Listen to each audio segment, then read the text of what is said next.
ഓ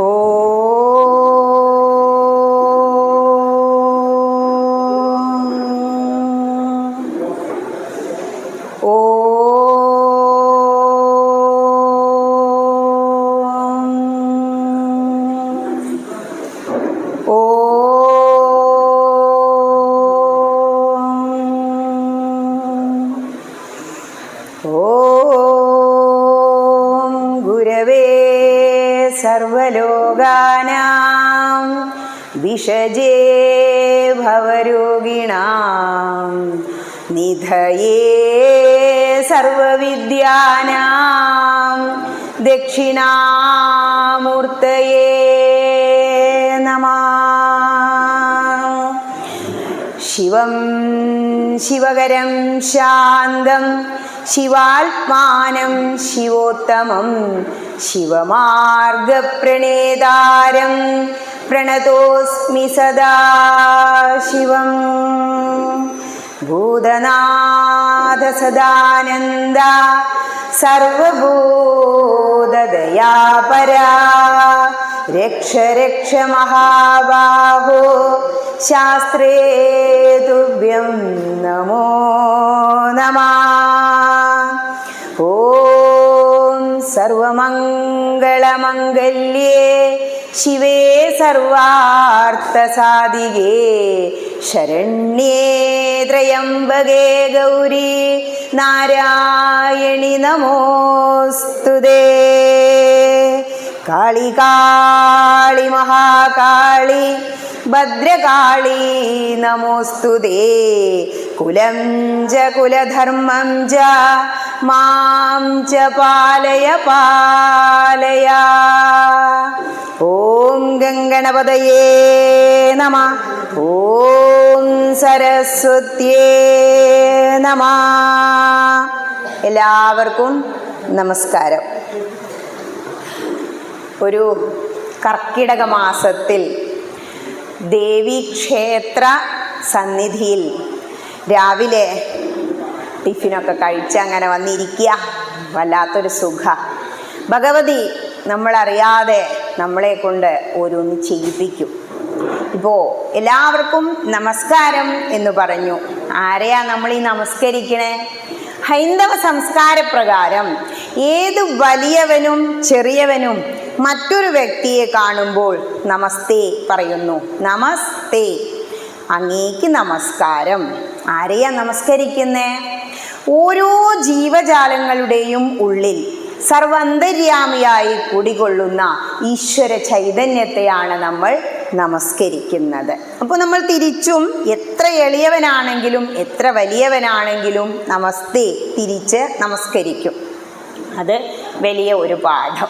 ഹൈന്ദവന്റെ സംസ്കാരം കൊറോണ വന്നപ്പോൾ ലോകം ആകമാനം സ്വീകരിച്ചു. മറ്റുള്ളവരെന്താ ചെയ്യുക? പിടിച്ചൊരു കുലുക്കല, ഒരു ഹഗ്ഗിയല. കൊറോണ കിട്ടിയില്ലേ? ഹൈന്ദവനോ നമസ്തേ, അത്രേ വേണ്ടൂ. അതാണ് ഹൈന്ദവന്റെ സംസ്കാരം. ഇനി കർക്കിടകം എന്ന് പറയുമ്പോൾ രാമായണ മാസം. വേറെ ഒരാൾക്കും നമ്മുടെ ഒരു ഗ്രന്ഥത്തിൻ്റെ പേരിൽ ഒരു മാസം ഇല്ല. അതിൽ നമുക്ക് അഭിമാനിക്കാം. മറ്റൊന്ന്, ഹൈന്ദവൻ ആചരിക്കുന്ന ഒരുപാട് ആചാരങ്ങളും അനുഷ്ഠാനങ്ങളും ഉള്ളതിൽ പ്രധാനമായതാണ് രാമായണ മാസാചരണം. അതിനും അപ്പുറം ഇന്ന് വ്യാസപൂർണിമ. ആരാ വ്യാസൻ? വ്യാസോച്ഛിഷ്ടം ജഗത് സർവം. ഈ ജഗത്തിൽ നമുക്കെന്തെല്ലാം കിട്ടിയിട്ടുണ്ടോ അതെല്ലാം വ്യാസഭഗവാൻ തന്നതാ. വ്യാസായ വിഷ്ണുരൂപായ വ്യാസരൂപായ വിഷ്ണവേ നമോ വൈ ബ്രഹ്മനിധയേ വാസിഷ്ഠായ നമോ നമഃ. ഹേ വ്യാസദേവ, അങ്ങേക്ക് നമസ്കാരം. എന്തേ ഗുരു പൂർണിമ നമ്മൾ ഇത്രയും ആഘോഷിക്കുന്നത്? ആരാണ് ഗുരു? ഗുരു അതത്ര ലഘുവല്ല. ഇവിടെ വന്നിരിക്കൂ എന്ന് പറഞ്ഞാൽ ഒരു വേറ ആദ്യമൊക്കെ തോന്നും. സ്കൂളിൽ സ്റ്റേജിൽ കയറാൻ പറഞ്ഞാൽ ഇഷ്ടമൊന്നും ഉണ്ടായിരുന്നില്ല. പക്ഷെ ഇപ്പോൾ ഒരു സ്റ്റേജിലിരുന്ന് ഇങ്ങനെ ഈശ്വരീയമായ കാര്യങ്ങൾ പറയുമ്പോൾ കിട്ടുന്ന ആ ഒരനുഭൂതി, നിങ്ങൾ അറിവ് നേടുന്നില്ലേ, ആ അറിവിനപ്പുറം മഹത്തായ ഒരു അനുഭൂതിയുണ്ട്. അതാണ് ഞാൻ ആസ്വദിച്ചുകൊണ്ടിരിക്കുന്നത്.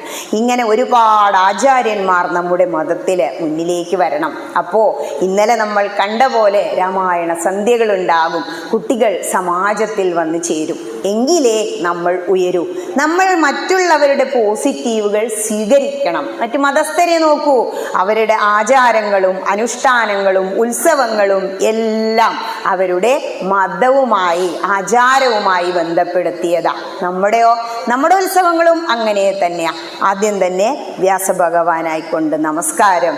ഗുരു ആരാണ്? ഗുരു ഞാൻ ആദ്യം ചൊല്ലി. ഗുരവേ സർവലോകാനാം, സർവലോകങ്ങൾക്കും ഗുരുവായ ആദിദേവനായ ദക്ഷിണാമൂർത്തിയായ മഹാദേവനായിക്കൊണ്ട് നമസ്കാരം.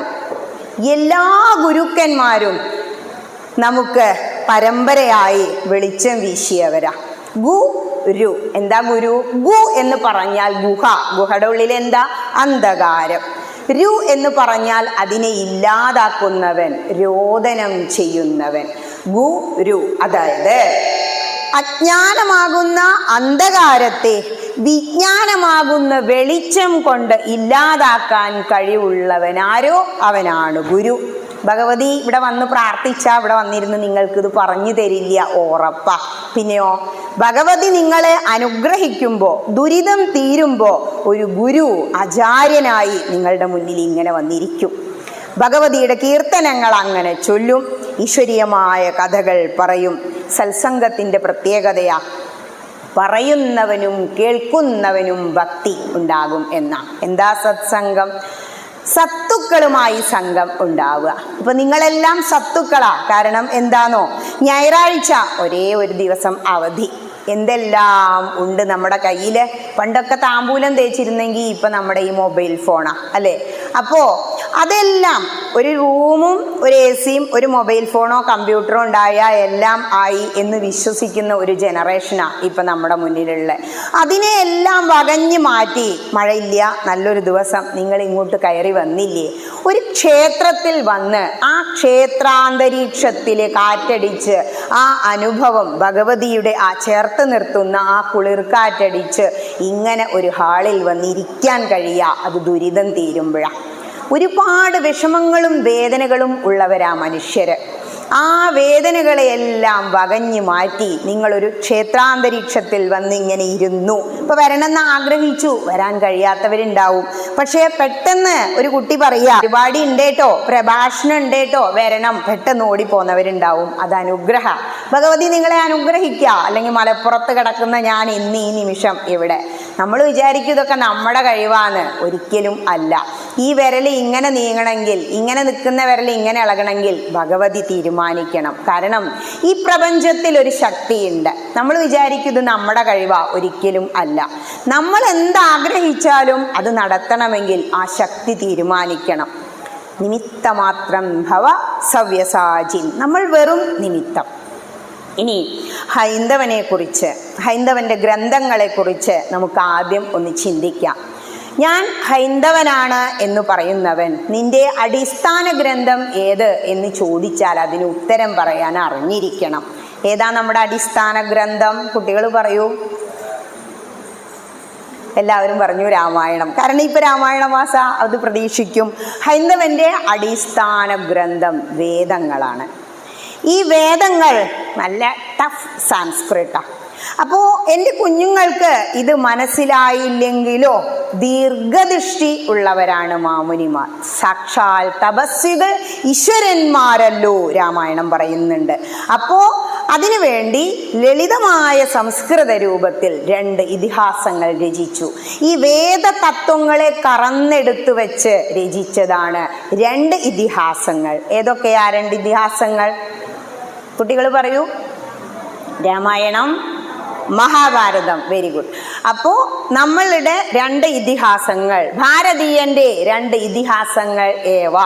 CBSE ചോദിക്കും, what are the 2 epics of India? എല്ലാവരും ഉത്തരം എഴുതും, രാമായണ ആൻഡ് മഹാഭാരത. അഭിമാനിച്ചുകൂടെ? എന്റെയാ, ഞാൻ ഭാരതീയനാ, ഞാൻ ഇന്ത്യക്കാരനാ, ഞാൻ ഹൈന്ദവനാ എന്ന അഭിമാനത്തോടുകൂടി പറയാൻ നമ്മുടെ ഇതിഹാസങ്ങൾ നമുക്ക് കൂട്ടിനുണ്ട്.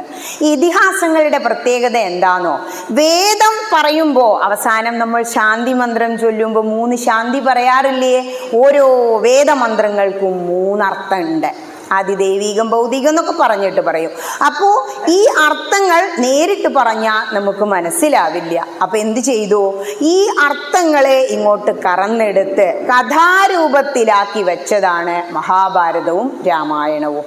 അതും പോരാഞ്ഞ് 18 പുരാണങ്ങൾ, ഭാഗവത മഹാപുരാണം ഭക്തിക്ക് മുൻതൂക്കം കൊടുക്കുന്നതാ. ഉപപുരാണങ്ങൾ, ഇങ്ങനെ ഒരുപാട് ഗ്രന്ഥങ്ങൾ മാമുനിമാർ നമുക്ക് വേണ്ടി രചിച്ചു.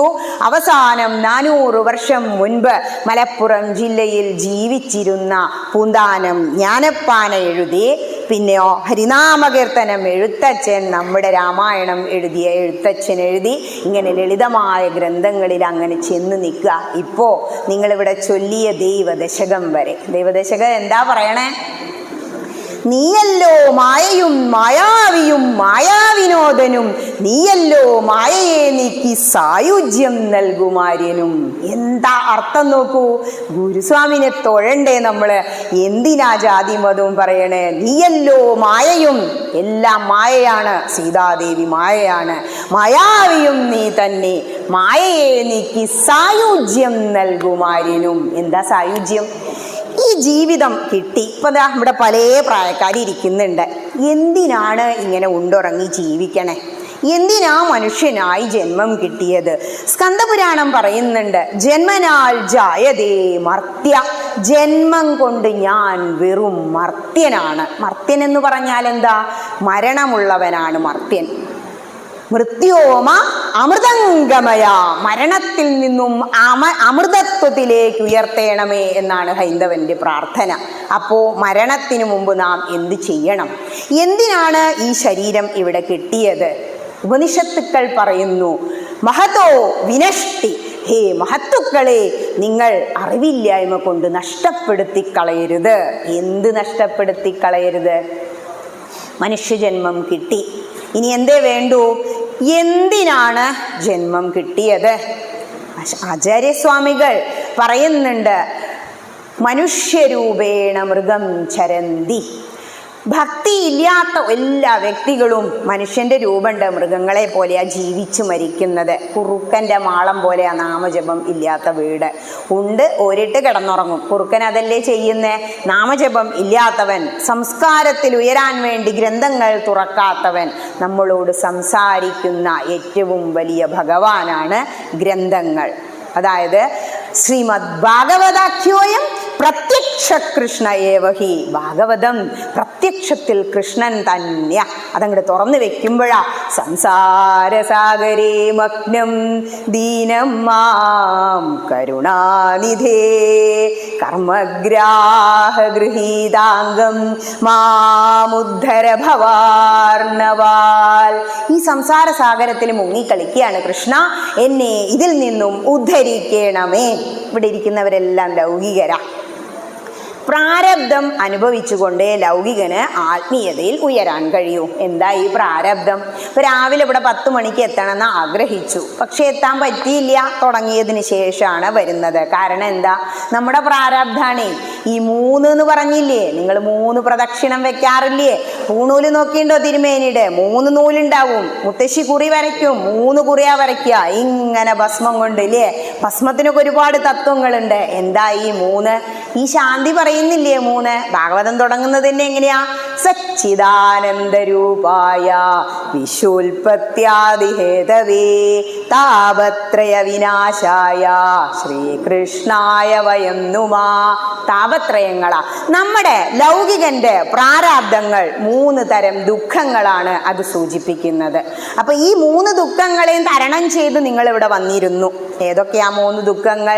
ഇപ്പൊ ലളിതമായിട്ട് പറയാം, ടഫായിട്ട് പറയാന്ന് പറഞ്ഞാൽ ശരീരത്തെ കുറിച്ചോർത്തുള്ള ദുഃഖം, ഈ ശരീരവുമായി ബന്ധപ്പെട്ട മറ്റുള്ളവരെ കുറിച്ചോർത്തുള്ള ദുഃഖം, പിന്നെയോ സ്ഥാവര ജംഗമ വസ്തുക്കളെ കുറിച്ചോർത്തുള്ള ദുഃഖം. ഉദാഹരണത്തിന് രാവിലെ എഴുന്നേറ്റു, ഇങ്ങോട്ട് പോരണം, നേരെ അലാറടിക്കും. അപ്പോഴോ ശരീരത്തിന് സുഖം വേണേ, അവിടെ കിടന്നോ അവിടെ കിടന്നോ, മനസ്സ് പറയും എഴുന്നേറ്റോ എഴുന്നേറ്റോ. അപ്പൊ ശരീരത്തിന് ദുഃഖമായി. അപ്പൊ അവിടുന്ന് എഴുന്നേറ്റു കുളിച്ചു റെഡി ആകുമ്പോഴാ മുത്തശ്ശി പറയാ, അയ്യോ എനിക്ക് ചൂടുവെള്ളം വെക്കണം, ഇവിടെ വരാം, ഗണപതി ഹോമം കഴിഞ്ഞു.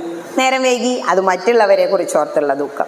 ഇനി അത് മുത്തശ്ശിയെ കുറിച്ച് കൂട്ടി ഇറങ്ങാൻ നിൽക്കുമ്പോഴാവും അടയ്ക്ക തോക്കെണ്ണാൻ ആള് വരിക, ദേ സ്ഥാവര ജംഗമ വസ്തു കള്ളം കൊണ്ടുപോകുന്നുള്ള ദുഃഖം. ഈ 3 ദുഃഖേ നമുക്കുള്ളൂ.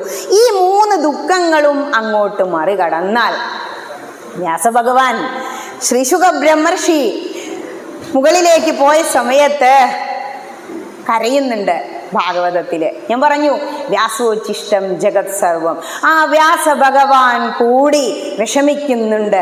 യം പ്രവ്രജന്തമനുവേദമഭേദ കൃത്യം ദ്വൈവായനോ വിരഹകാതരാജുഹാവ പുത്രേതി തന്മയതയാതരവോഭിനേതു തം സർവഭൂതഹൃദയം മുനിമാനതോസ്മി. പുത്ര പുത്ര എന്ന് വിളിച്ച് ആ വ്യാസഭഗവാൻ കൂടി കരഞ്ഞു. കാരണം അതിലും ഉയരത്തിലായി മകനായ ശ്രീശുക ബ്രഹ്മർഷി. ഇനി ഇപ്പൊ ടീച്ചറോട് രാമായണം പറയാൻ പറഞ്ഞിട്ട് എന്തേ ഇപ്പൊ ഭാഗവതം പറയുന്നത് തോന്നുന്നുണ്ടാവും. ആൾക്കാർ വന്നുകൊണ്ടിരിക്കണേ ഉള്ളൂ. എല്ലാവരെയും കേൾപ്പിക്കണം രാമായണം. ഇനി 18 പുരാണങ്ങൾ, ഉപപുരാണങ്ങൾ എല്ലാത്തിനെ കുറിച്ചും പറഞ്ഞു. ഇതിഹാസങ്ങളിലെ മഹത്തായ ഈ ലോകത്തിൽ എഴുതപ്പെട്ടിട്ടുള്ളതിൽ ഏറ്റവും വലിയ പോയട്രി നമ്മുടെ മഹാഭാരതം. മഹത്വം കൊണ്ടും ഭാരം കൊണ്ടും മഹാഭാരതം എന്ന പേര് വന്നു. എന്തേ ഇത്രയും ശ്ലോകങ്ങളുള്ള ഒരു ഗ്രന്ഥം വേറെ ആരും രചിക്കാത്തത്? ഈ ലോകത്തിൽ എന്തെല്ലാം നടക്കുന്നുണ്ടോ അതെല്ലാം മഹാഭാരതം പറയുന്നുണ്ട്. നമുക്ക് കാണാൻ കഴിയാത്തതൊന്നും മഹാഭാരതത്തിൽ ഉണ്ടാവില്ല. ഇപ്പൊ ഇവിടെ നടക്കുന്നതൊക്കെ മഹാഭാരതം പറഞ്ഞതാ. എന്ത് വൃത്തിയായിട്ടാ ഓരോ കാര്യങ്ങളും പല പല കഥകളിലൂടെ എഴുതി വെച്ചിരിക്കുന്നേ. അതിൽ നമ്മൾ അറിയേണ്ട ഒരു കാര്യം, ധർമ്മത്തിൽ അധിഷ്ഠിതമായ ജീവിതം എങ്ങനെ കുന്തി മാതാവ് കാണിച്ചോ, പാഞ്ചാലി കാണിച്ചോ, അതാണ് നമ്മുടെ അമ്മമാര് കുട്ടികൾക്ക് പറഞ്ഞു കൊടുക്കേണ്ടത്. നമ്മളെല്ലാം കണ്ണ് കെട്ടിയിരിക്കുക ഗാന്ധാരി മാതാവിനെ പോലെ. കുട്ടികളുടെ തെറ്റുകൾ, അധർമ്മം കണ്ട് ശിക്ഷിച്ച് വളർത്തുന്നില്ല. ഹൈന്ദവരാണ് മതം മാറിപ്പോകുന്നത്. മതം മാറിക്കോട്ടെ, പക്ഷേ നമ്മുടെ മതം എന്താണ് എന്നറിയാത്തത് കൊണ്ടാണ് അവർ പോകുന്നത്. അപ്പൊ എന്ത് ചെയ്യണം? നമ്മൾ അവർക്ക് ഇതുപോലെ ക്ലാസ്സുകൾ കൊടുക്കുക. ഒരിക്കലും ഒരമ്മയും വിഷമിക്കില്ല.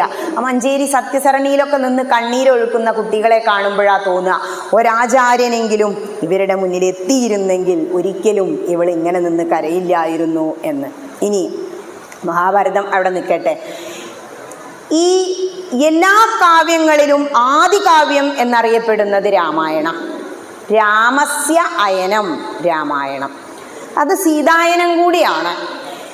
ആദികാവ്യം എന്നറിയപ്പെടുന്നു. എങ്ങനെയാ രാമായണം ഉണ്ടായത്?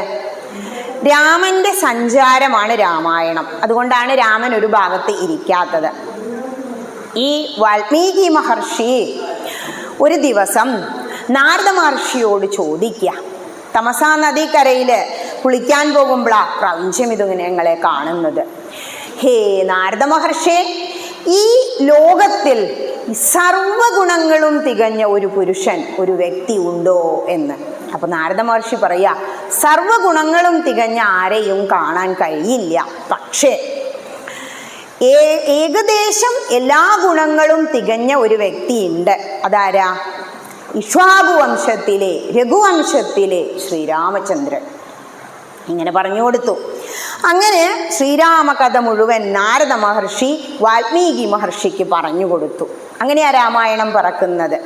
അതിനുശേഷം ഈ വാൽമീകി മഹർഷി തമസാ നദിയിൽ കുളിക്കാൻ വേണ്ടി പോകുമ്പോഴാണ് ഒരു വേടൻ അമ്പെയ്യുന്നത്. ക്രൗഞ്ച പക്ഷികളുടെ കഥയാ.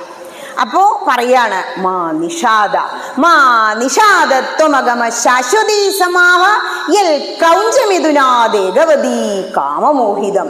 കാമമോഹിതരായിരിക്കുന്ന ക്രൗഞ്ചമിഥുനങ്ങളിൽ ഒന്നിനെ ഈ വേടൻ അമ്പെയ്ത് വെട്ടി. പൊതുവെ കാട്ടില് അത് കാടിന്റെ നിയമമാണ് വേടൻ അമ്പെയ്യും എന്നുള്ളത്. അവൻ ഭക്ഷണത്തിന് വേണ്ടിയാണ് അമ്പെയ്യുന്നത്. പക്ഷേ ഈ രാമകഥ മനസ്സിലുള്ള വാൽമീകി മഹർഷിക്ക് ആ വേദനയെ കുറിച്ച് ചിന്തിക്കാൻ കഴിഞ്ഞു.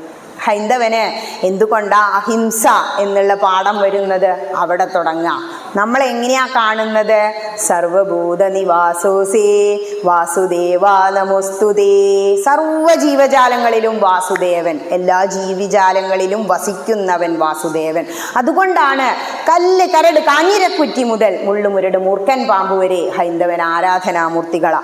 പിറകിൽ നോക്കൂ, സർപ്പക്കാവ് കാണാം. സർപ്പങ്ങളെ ഹൈന്ദവൻ ആരാധിക്കുന്നു. എന്തുകൊണ്ടാ? എന്താ ഇപ്പൊ സർപ്പങ്ങളെ കൊണ്ടൊരു ഗുണം ടീച്ചറെ? കുട്ടികൾ ചോദിക്കും. ഈ പ്രകൃതിയിൽ നമ്മൾക്ക് വേണ്ടിയാണല്ലോ പ്രകൃതി നശിപ്പിച്ചുകൊണ്ടിരിക്കുന്നത്, ഫാക്ടറികൾ കെട്ടുന്നത്. ജീവികൾക്ക് അതൊന്നും വേണ്ട അല്ലേ? അവർക്ക് കമ്പിളി കിടക്ക വേണ്ട, കുളിക്കണ്ട. പൂച്ചേനെയൊക്കെ നോക്കിയിട്ടുണ്ടോ? പക്ഷെ അവർ നല്ല വൃത്തി ശുദ്ധിയായിട്ട് അസുഖവും ആശുപത്രി ഇല്ലാതെ കഴിയുന്നു.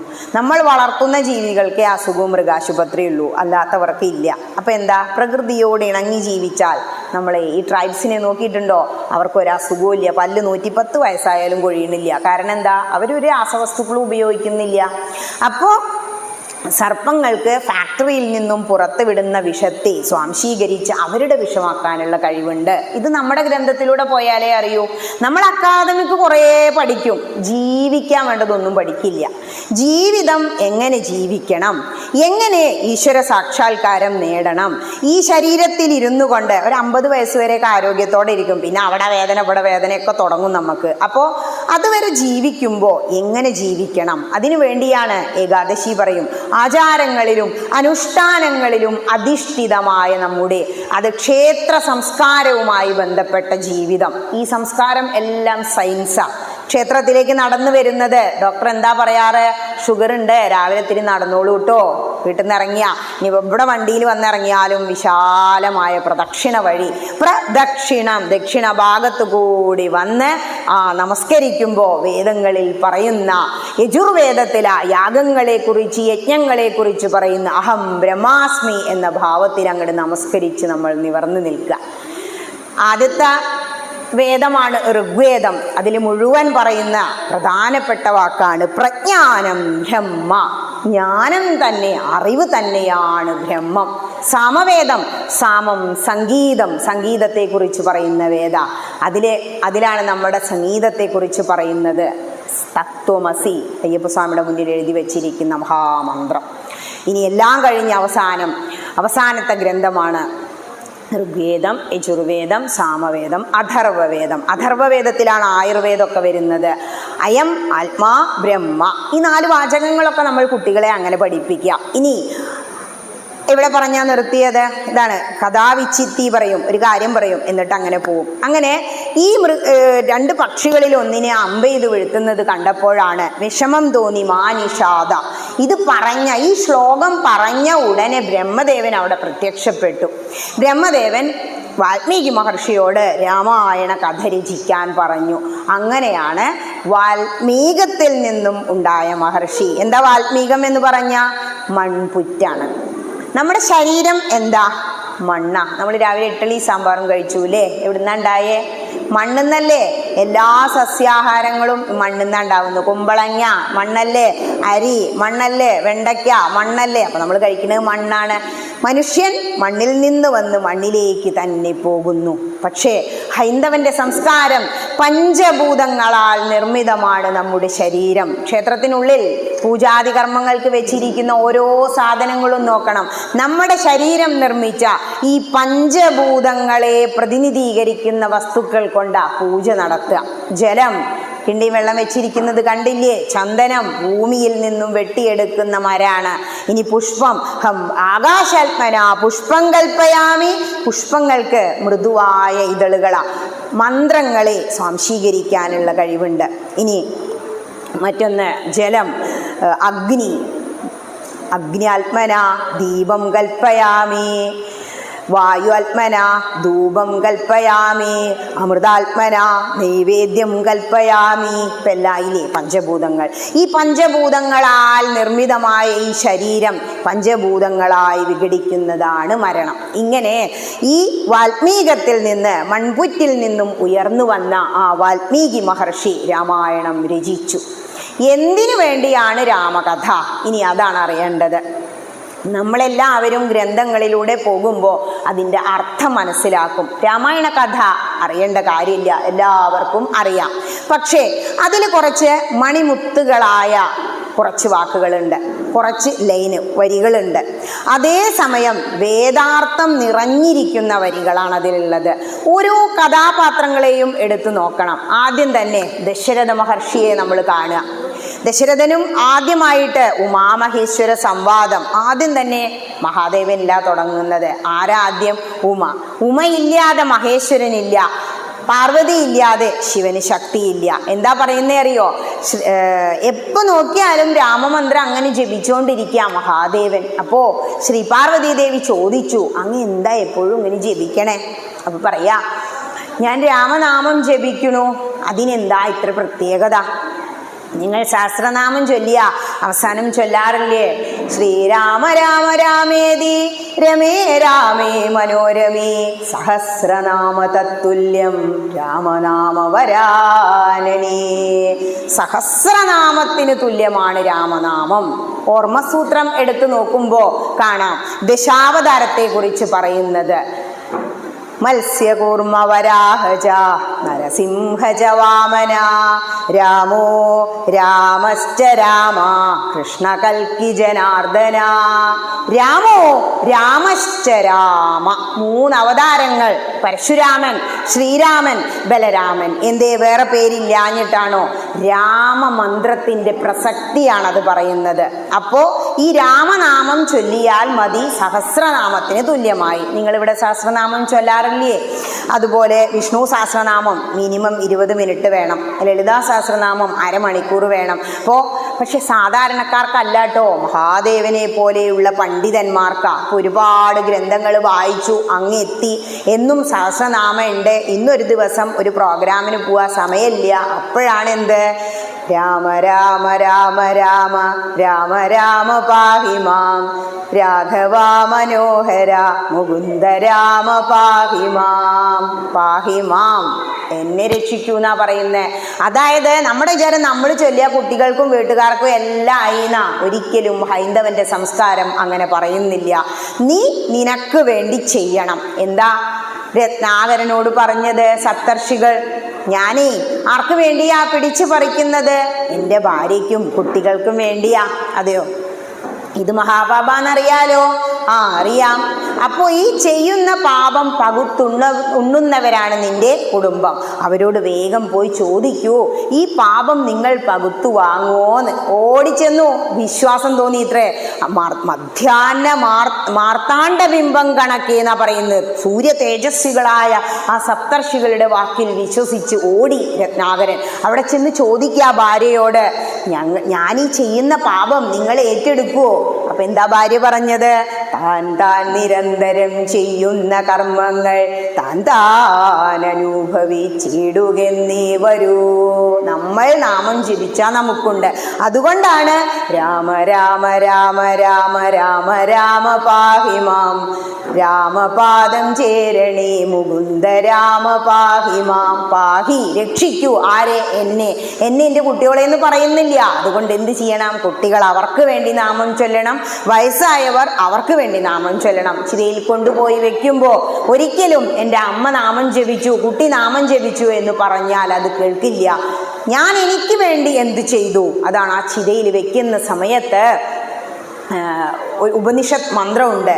വായുരനിലമൃതമതേദം ഭസ്മാന്തം ശരീരം കൃതോ സ്മര കൃതം സ്മര കൃതോ സ്മര കൃതം സ്മര.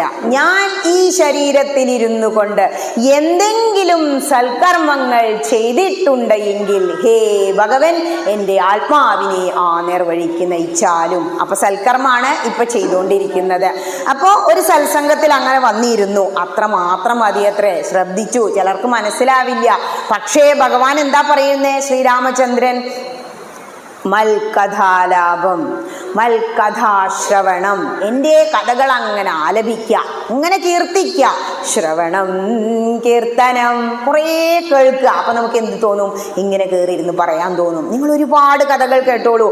അടുത്ത മാസം ഒരാൾ ഇവിടെ വന്നിരുന്നിട്ട് ഇങ്ങനെ നിങ്ങളോട് പറയും. അപ്പോൾ അങ്ങനെ ഈ ദശരഥ മഹാരാജാവ് ആദ്യം ഉമാമഹേശ്വര സംവാദം പറഞ്ഞു. അപ്പൊ രാമനാമത്തിന്റെ മഹത്വം അവിടെ നിന്ന് മനസ്സിലായി.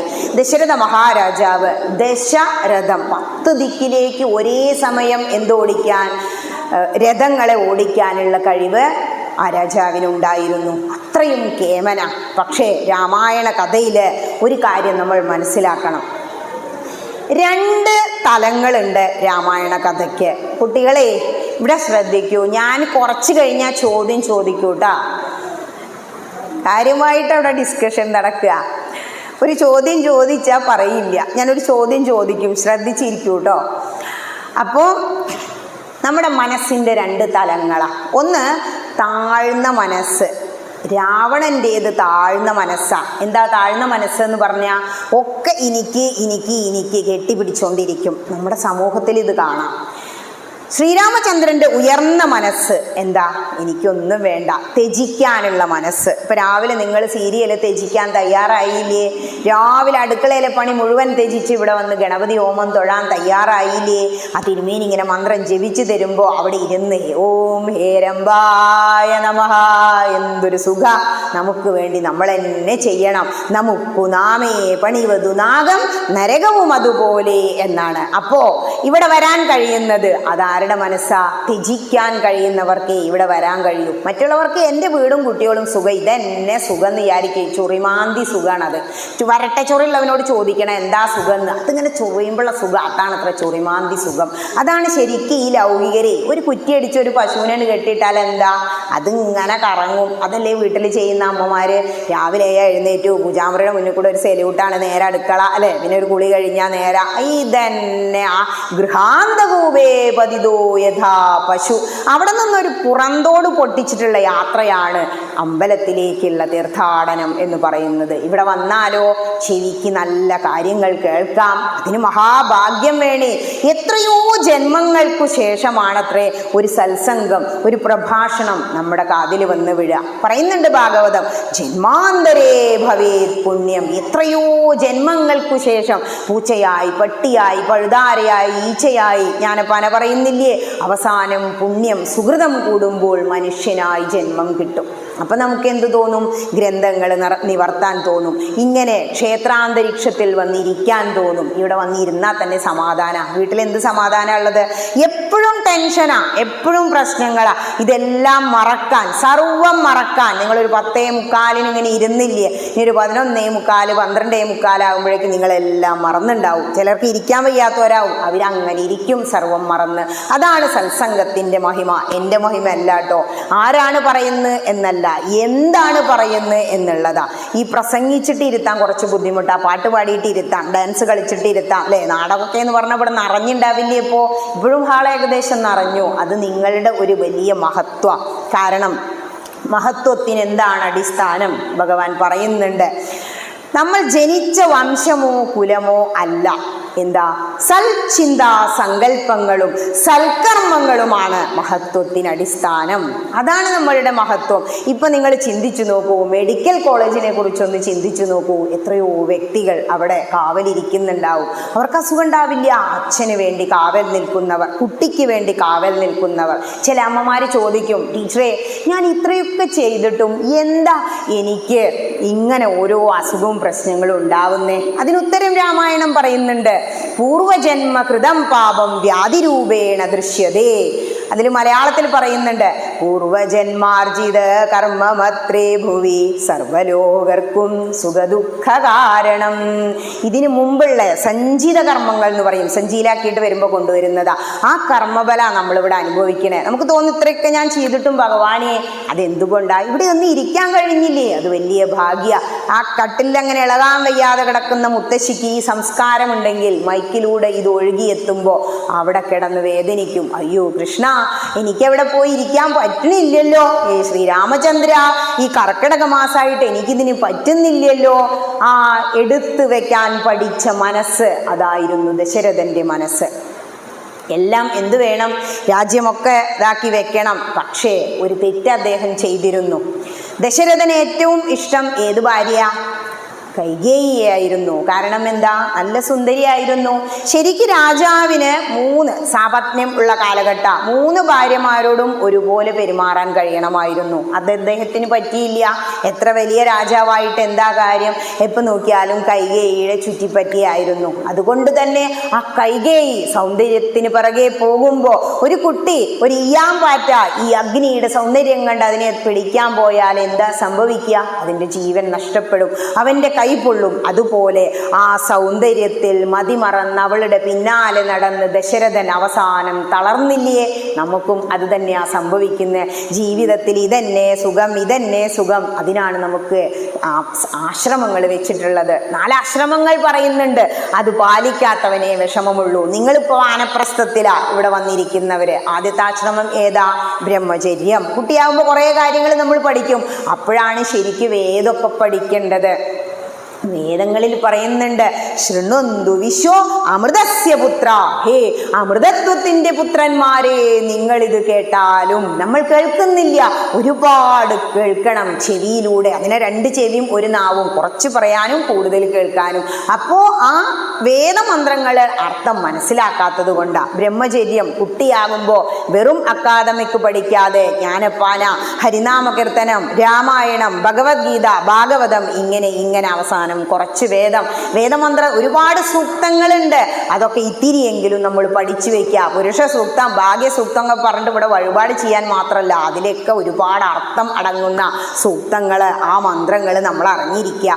ഇങ്ങനെ കുറച്ച് കാര്യങ്ങളൊക്കെ പഠിക്കുമ്പോഴാണ് നമുക്ക് ഇങ്ങനെയൊക്കെ പറയണമെന്ന് തോന്നുക, ഇവിടെ ഇങ്ങനെ വന്നിരിക്കണം എന്ന് തോന്നുക. അപ്പോൾ ഒരുപാട് സത്സംഗങ്ങളിൽ നമുക്ക് പങ്കെടുക്കാൻ കഴിയും. ഈ ദശരഥൻ ആ സൗന്ദര്യത്തിൻ്റെ പിറകെ പോയി. ഭാര്യ എന്താ കൊടുത്തത്? വേദന. മറ്റൊന്ന്, ഒരിക്കലും കടങ്ങളും കടപ്പാടുകളും പിന്നേക്ക് നീട്ടിവെക്കരുത് എന്നൊരു പാഠം ദശരഥൻ നമ്മളെ പഠിപ്പിക്കുക. എന്തു വെച്ചു? സുരാസുര യുദ്ധകാലത്ത് കിലരന്ധ്രത്തിനിടയിൽ കൈവിരൽ ചേർത്ത് വെച്ചു എന്ന് പറഞ്ഞു. അയ്യോ സന്തോഷമായി, നിനക്ക് എന്ത് വരാ വേണ്ടേ? അതപ്പോൾ തന്നെ കൊടുത്താൽ പ്രശ്നം തീർന്നിരുന്നു. ഞാൻ പിന്നീട് ചോദിച്ചോളാം. കുട്ടികളും പറയും ചില അമ്മമാരോട്. കഴിഞ്ഞ ദിവസം നാലമ്പല യാത്രയ്ക്ക് പോകുമ്പോഴേ ഒരു മുത്തശ്ശിയുണ്ട്, ഒരു അസുഖമൊക്കെ മാറി വന്നതാ. അപ്പോൾ 8ാം ക്ലാസ് പഠിക്കുന്ന കുട്ടി അവരോട് പറയാ, അമ്മമ്മ എനിക്ക് 100 രൂപ തരാനുണ്ട് കേട്ടോ. ഇരുന്ന് ചിരിക്കുക, ഞാനത് കേട്ടുല്ലോ. അപ്പൊ പറയാ, ഞാൻ 60 രൂപയല്ലേ നിന്നോട് വാങ്ങിയിട്ടുള്ളൂ, അതിപ്പോ 100ആയി, പലിശയാണപ്പേ. ആലോചിച്ച് നോക്കൂ, ഇതാണ് കുട്ടികളുടെ കാര്യം. ഒരിക്കലും ആരോടും കടങ്ങളും കടപ്പാടും ഉണ്ടാക്കരുത്. ഇനി സാഹചര്യത്തിന്റെ സമ്മർദ്ദം കൊണ്ട് നമ്മൾക്ക് അത് വേണ്ടി വരും, ചിലപ്പോൾ അഡ്ജസ്റ്റ്മെന്റ് ഒക്കെ നടത്തും. എത്രയും പെട്ടെന്ന് നമ്മൾ പറയില്ലേ നേർച്ചക്കടം ഇടരുത് എന്ന്, അത് തന്നെ കിട്ടാനുള്ളവരെ മനസ്സിലത് ഉണ്ടാവും. നമ്മൾ കൊടുക്കാൻ മറന്നാലും ഒരിക്കലും കൊടുക്കാൻ മറക്കരുത്. ആ ഒരു പാഠം കൈകേയിയെ ഇവിടെ കൈകേയിയുടെ കഥയിൽ നിന്ന്, ദശരഥന്റെ കഥയിൽ നിന്ന് നമ്മളെ പഠിപ്പിക്കുക. ഈ ഒരു കടങ്ങളും കടപ്പാടുകളും വെക്കരുത്, നമ്മൾ സ്വതന്ത്രനാവണം. ഒരു പാഠം. നമ്മളൊരു വീട്ടിലേക്ക് കയറി ചെല്ലുക, നമ്മളൊരിക്കലും ഒരു ക്ഷേത്രത്തിലേക്കോ വീട്ടിലേക്കോ കൈവീശി പോവരുത്. ക്ഷേത്രത്തിലേക്ക് വരുമ്പോൾ നമ്മളൊരു തോടെ എണ്ണ കൊണ്ടുവരും, അല്ലെ ഇത്തിരി പൂക്കൾ, പൈസ കൊടുക്കണ്ട, നമ്മുടെ വീട്ടിന് മുന്നിലുണ്ടാവും. കാരണം എന്താണോ, ഭഗവാൻ ഏറ്റവും ഇഷ്ടം തുളസിയാ. കസ്റ്റിൽ തുളസി കല്യാണി ഗോവിന്ദ ചരണപ്രിയേ ഭാഗവതത്തിലുണ്ട്. അപ്പോൾ ഈ തുളസി ചെടി നന്നായി വളരുന്ന സ്ഥലം, തുളസിമാല ധരിക്കുന്ന സ്ഥലം, അവിടേക്ക് യമദൂതന്മാർക്ക് പ്രവേശനം ഇല്ലാന്നാ. ചിലർ വീട്ടിൽ കണ്ടിട്ടുണ്ടോ, നിറയെ തുളസി ചെടി ഉണ്ടായിരിക്കും. എൻ്റെ മോള് ഡിഗ്രി പഠിക്കുമ്പോൾ തൃശ്ശൂരായിരുന്നു. അവൾ വീട്ടിൽ വന്ന് കയറുമ്പോൾ റൈറ്റ് സൈഡിലേക്ക് നോക്കിയിട്ട് പറയും, അമ്മ എന്തിവിടെ തുളസി മഴ പെയ്തോ എന്ന് ചോദിച്ചു ഒരു ദിവസം. അപ്പം എനിക്ക് സന്തോഷമായി. ഞാൻ നട്ടു വളർത്തിയതല്ല. എന്താ അതുണ്ടാവാൻ കാരണം? വിഷ്ണു സാന്നിധ്യം ഉള്ള സ്ഥലത്ത് നിറയെ കാടുപോലെ തുളസി ചെടികൾ ഉണ്ടാവും. ഹൈന്ദവന് വിളക്ക് വെക്കാൻ, സന്ധ്യാദീപം കാണിക്കാൻ തുളസിത്തറയില്ലെങ്കിൽ ഒരു തുളസി ചെടി വേണം ഉമ്മറത്ത് എന്നാ പറയുക. തുളസിയുടെ പ്രത്യേകത എന്താണോ, തുളസി ചെടിയും ആൽമരവും പുറത്തു വിടുന്ന ഓക്സിജൻ പ്യുവർ ഓക്സിജനാണ്. ഇപ്പോൾ ഡൽഹിയിലൊക്കെ ഓക്സിജൻ പാർലറുകൾ തുടങ്ങി, പൈസ കൊടുത്ത് ശുദ്ധവായു ശ്വസിക്കുക. നമ്മുടെ കേരളത്തിൽ ഇഷ്ടം പോലെ കാവുകളും ആലുകളും ഉണ്ട്, നമുക്കൊക്കെ ഫ്രീ അല്ലേ, നമുക്കതിൻ്റെ വില അറിയില്ല. അവിടെ പോയി ശ്വസിച്ചു വന്നാലാ കേരളത്തിൻ്റെ വില നമുക്ക് മനസ്സിലാവുക. അതുകൊണ്ട് തന്നെ ഇത് ഗോഡ്സ് ഓൺ കൺട്രി ആവുന്നു. പ്രദക്ഷിണം നോക്കൂ, ഒറ്റ പ്രദക്ഷിണം. ഒറ്റാർക്ക ഗണപതിക്ക് 2 പ്രദക്ഷിണം, സൂര്യക്ഷേത്രങ്ങൾക്ക് കൊണാർക്കിലെ സൂര്യക്ഷേത്രം 3, മഹാദേവന് 4, വിഷ്ണുവിനും ഭഗവതിക്കും 5, അയ്യപ്പന് 6, അറുമുഖന് 7 പ്രദക്ഷിണം. അരയാൽ വൃക്ഷത്തിന്. എന്തുകൊണ്ടാ 7 വെച്ചത്? അത്ര സമയം അരയാൽ പുറത്ത് വിടുന്ന ആ ഓക്സിജൻ നമ്മൾ ശ്വസിക്കാൻ വേണ്ടിയിട്ടാ. സയൻസ് കൂടി ചേർത്ത് ഹൈന്ദവന്റെ സംസ്കാരത്തിൽ പറഞ്ഞു വെച്ചിരിക്കുന്നു. എല്ലാ ആചാരങ്ങളും അനുഷ്ഠാനങ്ങളും നമ്മുടെ സുഗമമായ ജീവിതത്തിന് വേണ്ടിയിട്ടാ. നേരത്തെ പറഞ്ഞില്ലേ, പ്രദക്ഷിണം അങ്ങനെ വെക്കുമ്പോൾ നടക്കുന്ന എക്സസൈസാ. ഇനി പാദഹസ്താസനം എന്ന് പറയും. നമ്മൾ അങ്ങോട്ട് നമസ്കരിക്കാൻ വേണ്ടി കുനിഞ്ഞ് സാഷ്ടാംഗം അങ്ങോട്ട് നമസ്കരിക്കും. സൂര്യ നമസ്കാരം ചെയ്യുന്ന കണ്ടുണ്ടോ? എല്ലാ ആസനങ്ങളും 12 ആസനങ്ങൾ അതിൽ വരും. ഹൈന്ദവന്റെ എല്ലാ ആചാരങ്ങൾക്ക് പിറകിലും സയൻസാ. അവന്റെ ശരീരത്തെ, സുഗമമായ ജീവിതത്തെ ആശ്രയിച്ച് വെച്ചുകൊണ്ടിരിക്കുന്നതാ. അത് ആചരിക്കുന്നില്ല. ആചാര പ്രഭവോ ധർമ്മ. ആചാരങ്ങൾ അനുഷ്ഠിക്കേണ്ടത് നമ്മുടെ ധർമ്മമാണ് എന്ന് നമ്മൾ മനസ്സിലാക്കുക. ഇനി ഈ കൈകേയിയുടെ സൗന്ദര്യത്തിന് പിറകെ പോയി കടം വീട്ടാത്തത് കൊണ്ട് ദശരഥൻ തളർന്ന് താഴെ വീണു. തളർന്ന് അച്ഛൻ താഴെ വീണപ്പോഴും ശ്രീരാമചന്ദ്രൻ അവിടെ നിൽക്കുന്നുണ്ടായിരുന്നു. രാമായണത്തിൽ നമ്മൾ കാണുന്ന 2ാമത്തെ കഥാപാത്രം. ഈ ശ്രീരാമചന്ദ്രൻ തളർന്നില്ല. അച്ഛൻ പറഞ്ഞു, അച്ഛന് പറയാൻ വയ്യാഞ്ഞിട്ട് അവിടെ തളർന്നു വീണു. സത്യവിരോധം വരും അഭിഷേകം ചെയ്തില്ലെങ്കിൽ. പക്ഷെ കൈകേയി മാതാവ് എന്താ പറഞ്ഞതു? കാരണം താത ദുഃഖത്തിനു നീ തന്നെ, പാരിൽ സുഖം ദുഃഖമൂലമല്ലോ നൃണാം. എത്ര വലിയ അർത്ഥങ്ങളാ നോക്കൂ. അച്ഛൻ്റെ ദുഃഖത്തിന് കാരണം നീയാ. അപ്പൊ എന്താ ചോദിച്ചപ്പോ പറയാ, ഭരതനെ അഭിഷേകം ചെയ്യണം, നീ 14 വർഷം കാട്ടിലേക്ക് പോകണം. അത് അച്ഛന് പറയാൻ വയ്യ, സത്യവിരോധം പേടിച്ചിട്ട്. അതാണ് തളർന്നു വീണത്. അപ്പൊ എന്താ ചോദിച്ചതെന്നറിയോ? ഇത്രയൊക്കെ പറയണമോ മാതാവേ? എന്തിനാ അത്ര ചുറ്റി വളഞ്ഞു മൂക്ക് പിടിക്കണത്? സത്യത്തിൽ അമ്മയ്ക്കാണ് എന്നോട് ഏറ്റവും ഇഷ്ടം. കാരണം എന്താണോ, ഈ മുൾക്കിരീടം രാജ്യം ഭരിക്കുക കുറച്ച് ബുദ്ധിമുട്ടാണ്. എന്തെല്ലാം പ്രതിപക്ഷത്തിന്റെ കയ്യിൽ നിന്ന് കേൾക്കണം, എത്ര ജനപ്രതിനിധികളുടെ കയ്യിൽ നിന്ന് കേൾക്കണം. ഇതൊന്നും വേണ്ട. കല്യാണം കഴിഞ്ഞ് 6 മാസമായിട്ടേ ഉള്ളൂ. എല്ലാവർക്കും ആഗ്രഹം അപ്പം എന്താ? രാജ്യം ഭരിക്കാനാണോ? ഒരു ഹണിമൂണ് പോണം എന്നാവൂലേ? എങ്ങടാ പോകാൻ പറയണത്? കാട്ടിലേക്ക്. നമ്മളിപ്പോൾ കാട്ടിലേക്കൊക്കെ പോകുന്നില്ലേ? ആ വലയൊക്കെ ഇട്ട വലിയ വണ്ടി കയറി നിന്നിട്ട് മൃഗങ്ങളെയൊക്കെ കണ്ട് അരുവിയൊക്കെ കണ്ട് ഹായ് ഹൂ എന്നൊക്കെ പറയുന്നത്. അതേ. അപ്പം അമ്മയ്ക്കാണ് എന്നോട് ഇഷ്ടം. എനിക്കിവിടെ രാജ്യം ഭരിച്ചിരിക്കാനും നല്ല ഇഷ്ടം. അതും ആരെ കൂടെയാ? സീതാദേവിയുടെ കൂടെ, ലക്ഷ്മണനും കൂടെ പോവുകയാണ്. അപ്പൊ പറയാ, ഇതിനാണോ അത്ര പ്രയാസം? സത്യത്തിൽ അമ്മയ്ക്കാണ് എന്നോട് സന്തോഷം. തിങ്ക് പോസിറ്റീവ് എന്ന് രാമായണം നമ്മളെ പഠിപ്പിക്കുക. എങ്ങനെ ചിന്തിക്കണം? എന്തെല്ലാം വന്നാലും പ്രാരബ്ധമെല്ലാം അനുഭവിച്ചിടണം. രാമായണം പറയുന്നതാ. എന്തെല്ലാം പ്രാരബ്ധങ്ങൾ നിങ്ങൾക്ക് വന്നാലും, നിങ്ങൾക്ക് എന്തെല്ലാം വിഷമങ്ങളും വേദനകളും വന്നാലും അത് നിങ്ങളുടെ പ്രാരബ്ധ കർമ്മഫല. ഇത് അനുഭവിച്ച് അങ്ങോട്ട് തീർക്കുക. ഇനിയൊരു ജന്മം ജനിക്കാതെ കൃഷ്ണ അങ്ങയുടെ പാദാരവിന്ദങ്ങളിൽ ചേർക്കേണമേ എന്ന പ്രാർത്ഥനയോടുകൂടി എല്ലാം ഭഗവത് പ്രസാദമായി സ്വീകരിക്കുന്ന ആ ഒരു ഭാവം, ശ്രീരാമചന്ദ്രന്റെ ഭാവത്തോടുകൂടി ജീവിച്ചാൽ സങ്കടം ഉണ്ടാവില്ല. ഞാൻ പോയിക്കോളാം, സന്തോഷായി. അപ്പ പറഞ്ഞു, അമ്മയ്ക്ക് ദേഷ്യം വന്നു. കൗസല്യ മാതാവ് പറയാണ്, പൂവേണ്ട. അച്ഛൻ പോണം പറഞ്ഞെങ്കിൽ ഞാൻ പോണ്ട പറയുന്നു. രാജ്ഞിക്ക്, മഹാരാജാവ്, മഹാറാണിക്ക് അതേ അവകാശ. അപ്പോ ഒരാൾ പറഞ്ഞ ആജ്ഞയെ തടുക്കാൻ റാണിക്ക് അവകാശമുണ്ടായിരുന്നു അന്ന് എന്ന് മനസ്സിലാക്കുക. കാരണം അർദ്ധം എന്ന് പറയുന്നത് പുരുഷന്റെ നാരിയാണ്. അർദ്ധനാരീശ്വര സങ്കല്പം. സ്ത്രീക്ക് പുരുഷന്റെ അതേ പദവി അന്ന് നൽകിയിരുന്നു. ഭവതി, ദേവി എന്നൊക്കെയാണ് വിളിക്കുക പുരാണങ്ങളിൽ. ഈ അൻ്റെ എടി ഒന്നും നമ്മൾ കേൾക്കില്ല ഹൈന്ദവന്റെ ധർമ്മശാസ്ത്രത്തിൽ. ഇതൊക്കെ നമ്മുടെ സംസ്കാരമില്ലായ്മ.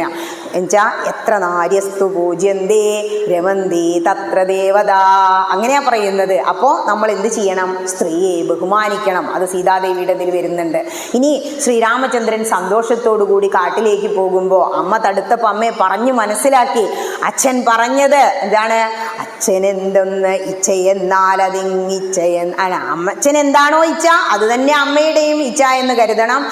പാതിവൃത്യധർമ്മം പരിപാലിച്ചുകൊണ്ട് അച്ഛനെ പരിപാലിച്ച് ഇവിടെ നിന്നോളൂ. അപ്പൊ സീതാദേവി പുറപ്പെട്ടു. സീതയോടും പറഞ്ഞു അച്ഛനെ അമ്മയെ നോക്കി ഇവിടെ നിൽക്കാം. അപ്പൊ പറഞ്ഞു, അമ്മയോട് എന്താ പറഞ്ഞ്? പതിയെ ശുശ്രൂഷിക്കണം. അത് ചെയ്യാൻ ഞാനും കൂടെ പോരും, അല്ലെങ്കിൽ ഞാൻ ഇപ്പം മരിക്കുന്ന എന്നാ നീയും പോന്നോന്ന് പറഞ്ഞു. ലക്ഷ്മണനും കൂടെ പുറപ്പെട്ടു. വേണ്ടാന്ന് പറഞ്ഞു. ഞാൻ ഇപ്പം മരിക്കുന്നു പറഞ്ഞു. ലക്ഷ്മണനെയും കൂടെ കൊണ്ടുപോയി. ഇനി ആ കൊണ്ടുപോകുന്ന ഒരു രംഗമുണ്ട്. എല്ലാം ഊരി പുറത്ത് എല്ലാവർക്കും ദാനം ചെയ്യുക, കൊടുക്കാൻ പഠിക്കുക. അതായത് നമ്മളെപ്പോഴും എനിക്ക് കൈക്കോട്ടിൻ്റെ പോലെ കഴിഞ്ഞ ഒരു സുഖം ഉണ്ടാവില്ല. നിങ്ങളൊന്ന് ആലോചിച്ച് നോക്കൂ. നിങ്ങളുടെ ഒരു മാസ ശമ്പളം ഇങ്ങനെ 10ാം തീയതി ആകുമ്പോഴേക്കൊക്കെ പേപ്പർ ബില്ലുകളായി മാറും ഇല്ലേ? നമുക്ക് വേണ്ടിയല്ലാതെ പുറമേക്ക് എന്തെങ്കിലും ചെയ്യുമ്പോഴാണ് നമ്മൾ എന്തെങ്കിലും ചെയ്യുന്നത്. മറ്റതെല്ലാം നമ്മുടെ കടമകളാണ്. ആചാര്യസ്വാമിയുടെ 10 കൽപ്പനകളിൽ പറയുന്നുണ്ട്, നീ സമ്പാദിക്കുന്നതിൽ നിന്നും ഒരു ഭാഗം 4/1 എന്നൊക്കെ പറയുന്നു ദാനധർമ്മത്തിനായി നീക്കി വെക്കണം. ദാനം അരുന്ധതിക്കായി കൊണ്ടു ചെയ്യണം. അരുന്ധതി ദേവിക്ക് കൊടുത്തു. എന്നിട്ട് ആ മരവുരിയൊക്കെ ധരിച്ച് പേരാലിൻ കറയും ഭസ്മവും ചേർത്ത് ജട അത് ഗുഹന ചെയ്തു കൊടുക്കുന്നതൊക്കെ ചേർത്ത് അവരങ്ങോട്ട് പോവാൻ ഇറങ്ങുക. സന്തോഷമായി അവർ കൂടെ പോയി. എങ്ങനെയാ പോകുന്നതെന്നറിയോ? കാട്ടിലെത്തുമ്പോൾ പറയുന്നുണ്ട്, ലക്ഷ്മണ ഒരു വില്ല് ഉരിപ്പിടിച്ച് താൻ മുന്നിൽ നടന്നോളൂ, അതിന് പിറകിൽ സീതാദേവിയും അതിന് പിറകിൽ ഞാനും നടന്നുകൊള്ളാം. നമ്മൾ എന്താ പറയാ, ഭർത്താവ് മുന്നിൽ പോട്ടെ പിന്നിൽ ഭാര്യയും പോട്ടെ, അങ്ങനെയല്ലേ നമ്മുടെ ഒരു സംസ്കാരം. പക്ഷെ എന്തേ ഇവിടെ അങ്ങനെ സംഭവിച്ച്? ഇത് കാണിക്കുന്നത് എന്താണോ, ശ്രീരാമചന്ദ്രൻ പരമാത്മാവ, മായാസീതയാണ് നടുവിലുള്ളത്, അതിനപ്പുറം ജീവാത്മാവായ ലക്ഷ്മണന. ഈ ലക്ഷ്മണൻ അനന്തനാണ്, ശേഷനാഗത്തിന്റെ അവതാര. 4 ആളും അങ്ങനെ തന്നെയാണ്. ശംഖും ചക്രവുമാണ് ഭരതനും ശത്രുഘ്നനും. ശത്രുഘ്നൻ ശത്രുക്കളെ ജയിക്കാൻ ചക്രം, സുദർശനം ഭഗവാന്റെ ദർശനം, സുദർശനം കണ്ട അത് സുദർശന, പിന്നെ അവിടെ ബാക്കി ഭസ്മം പോലും ഉണ്ടാവില്ല എന്നാ.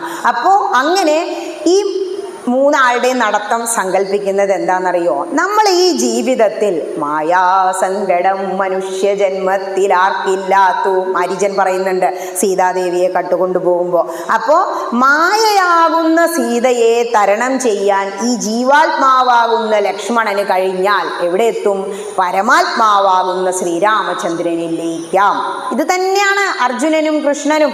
ഗീത എടുത്തു നോക്കൂ, ആ രഥകൽപ്പനയിൽ ശരീരം ബലിഷ്ഠമായ ആ രഥത്തെ കാണിക്കുമ്പോൾ, ബലിഷ്ഠമായ ശരീരത്തെ രഥകൽപ്പന പറയുമ്പോൾ അതിലിരിക്കുന്ന ജീവാത്മാവാണ് അർജുനൻ. കേണോണ്ടിരിക്കുക, ഹേ കൃഷ്ണ എനിക്ക് വെയ്യാട്ടോ, ഇതേ ഗാണ്ഡീവം സംസദേ ഹസ്താൽ. ഗാണ്ഡീവ് ഒരിക്കലും വഴുതി പോവാത്ത, കൈ വിറയ്ക്കാത്ത, വിയർക്കാത്ത അർജുനന്റെ കയ്യിൽ നിന്നും ഗാണ്ഡീവൻ താഴെ വീണിട്ട് പറഞ്ഞു കൊടുക്കുകയാണ് ജീവാത്മാവായ അർജുനനോട് പരമാത്മാവായ കൃഷ്ണൻ. ക്ലൈബ്യം മാസ്മഗമപാർത്ഥ നൈതത്വയുപപദ്യതേ ക്ഷുദ്രം ഹൃദയ ദൗർബല്യം രക്തോത്തിഷ്ഠ പരന്തപ. ഹേ പരന്തപ, ശത്രുക്കളെ തപിപ്പിക്കുന്നവനെ, ആ ക്ലൈബ്യമൊക്കെ കളഞ്ഞ് യുദ്ധം ചെയ്യൂ. യുദ്ധം എന്ന് പറഞ്ഞാൽ എന്താ? ക്ഷത്രിയന്റെ കർമ്മമാണ് യുദ്ധം ചെയ്യൽ. നമ്മുടെ യുദ്ധം എന്താ? നമ്മുടെ ജോലി ചെയ്യുക, അതാണ് കർമ്മം ചെയ്യൂ, കർമ്മം ചെയ്യൂ. ഇവിടെയും തന്നെ കർമ്മം ചെയ്യുക. നമ്മൾ ഇങ്ങനെ കടക്കുമ്പോൾ എപ്പോഴാണോ ജീവാത്മാവായ ലക്ഷ്മണന് മായാസങ്കടം കടന്ന്, മായാസീതയെ കടന്ന് പരബ്രഹ്മമായ ശ്രീരാമചന്ദ്രനിൽ എത്താൻ കഴിയുന്നത്, അത് നമ്മളെ കാണിച്ചു തരിക. നമ്മൾ വിചാരിക്കും ഇതിലൊന്നും ഒരു തത്വമില്ലാന്ന്.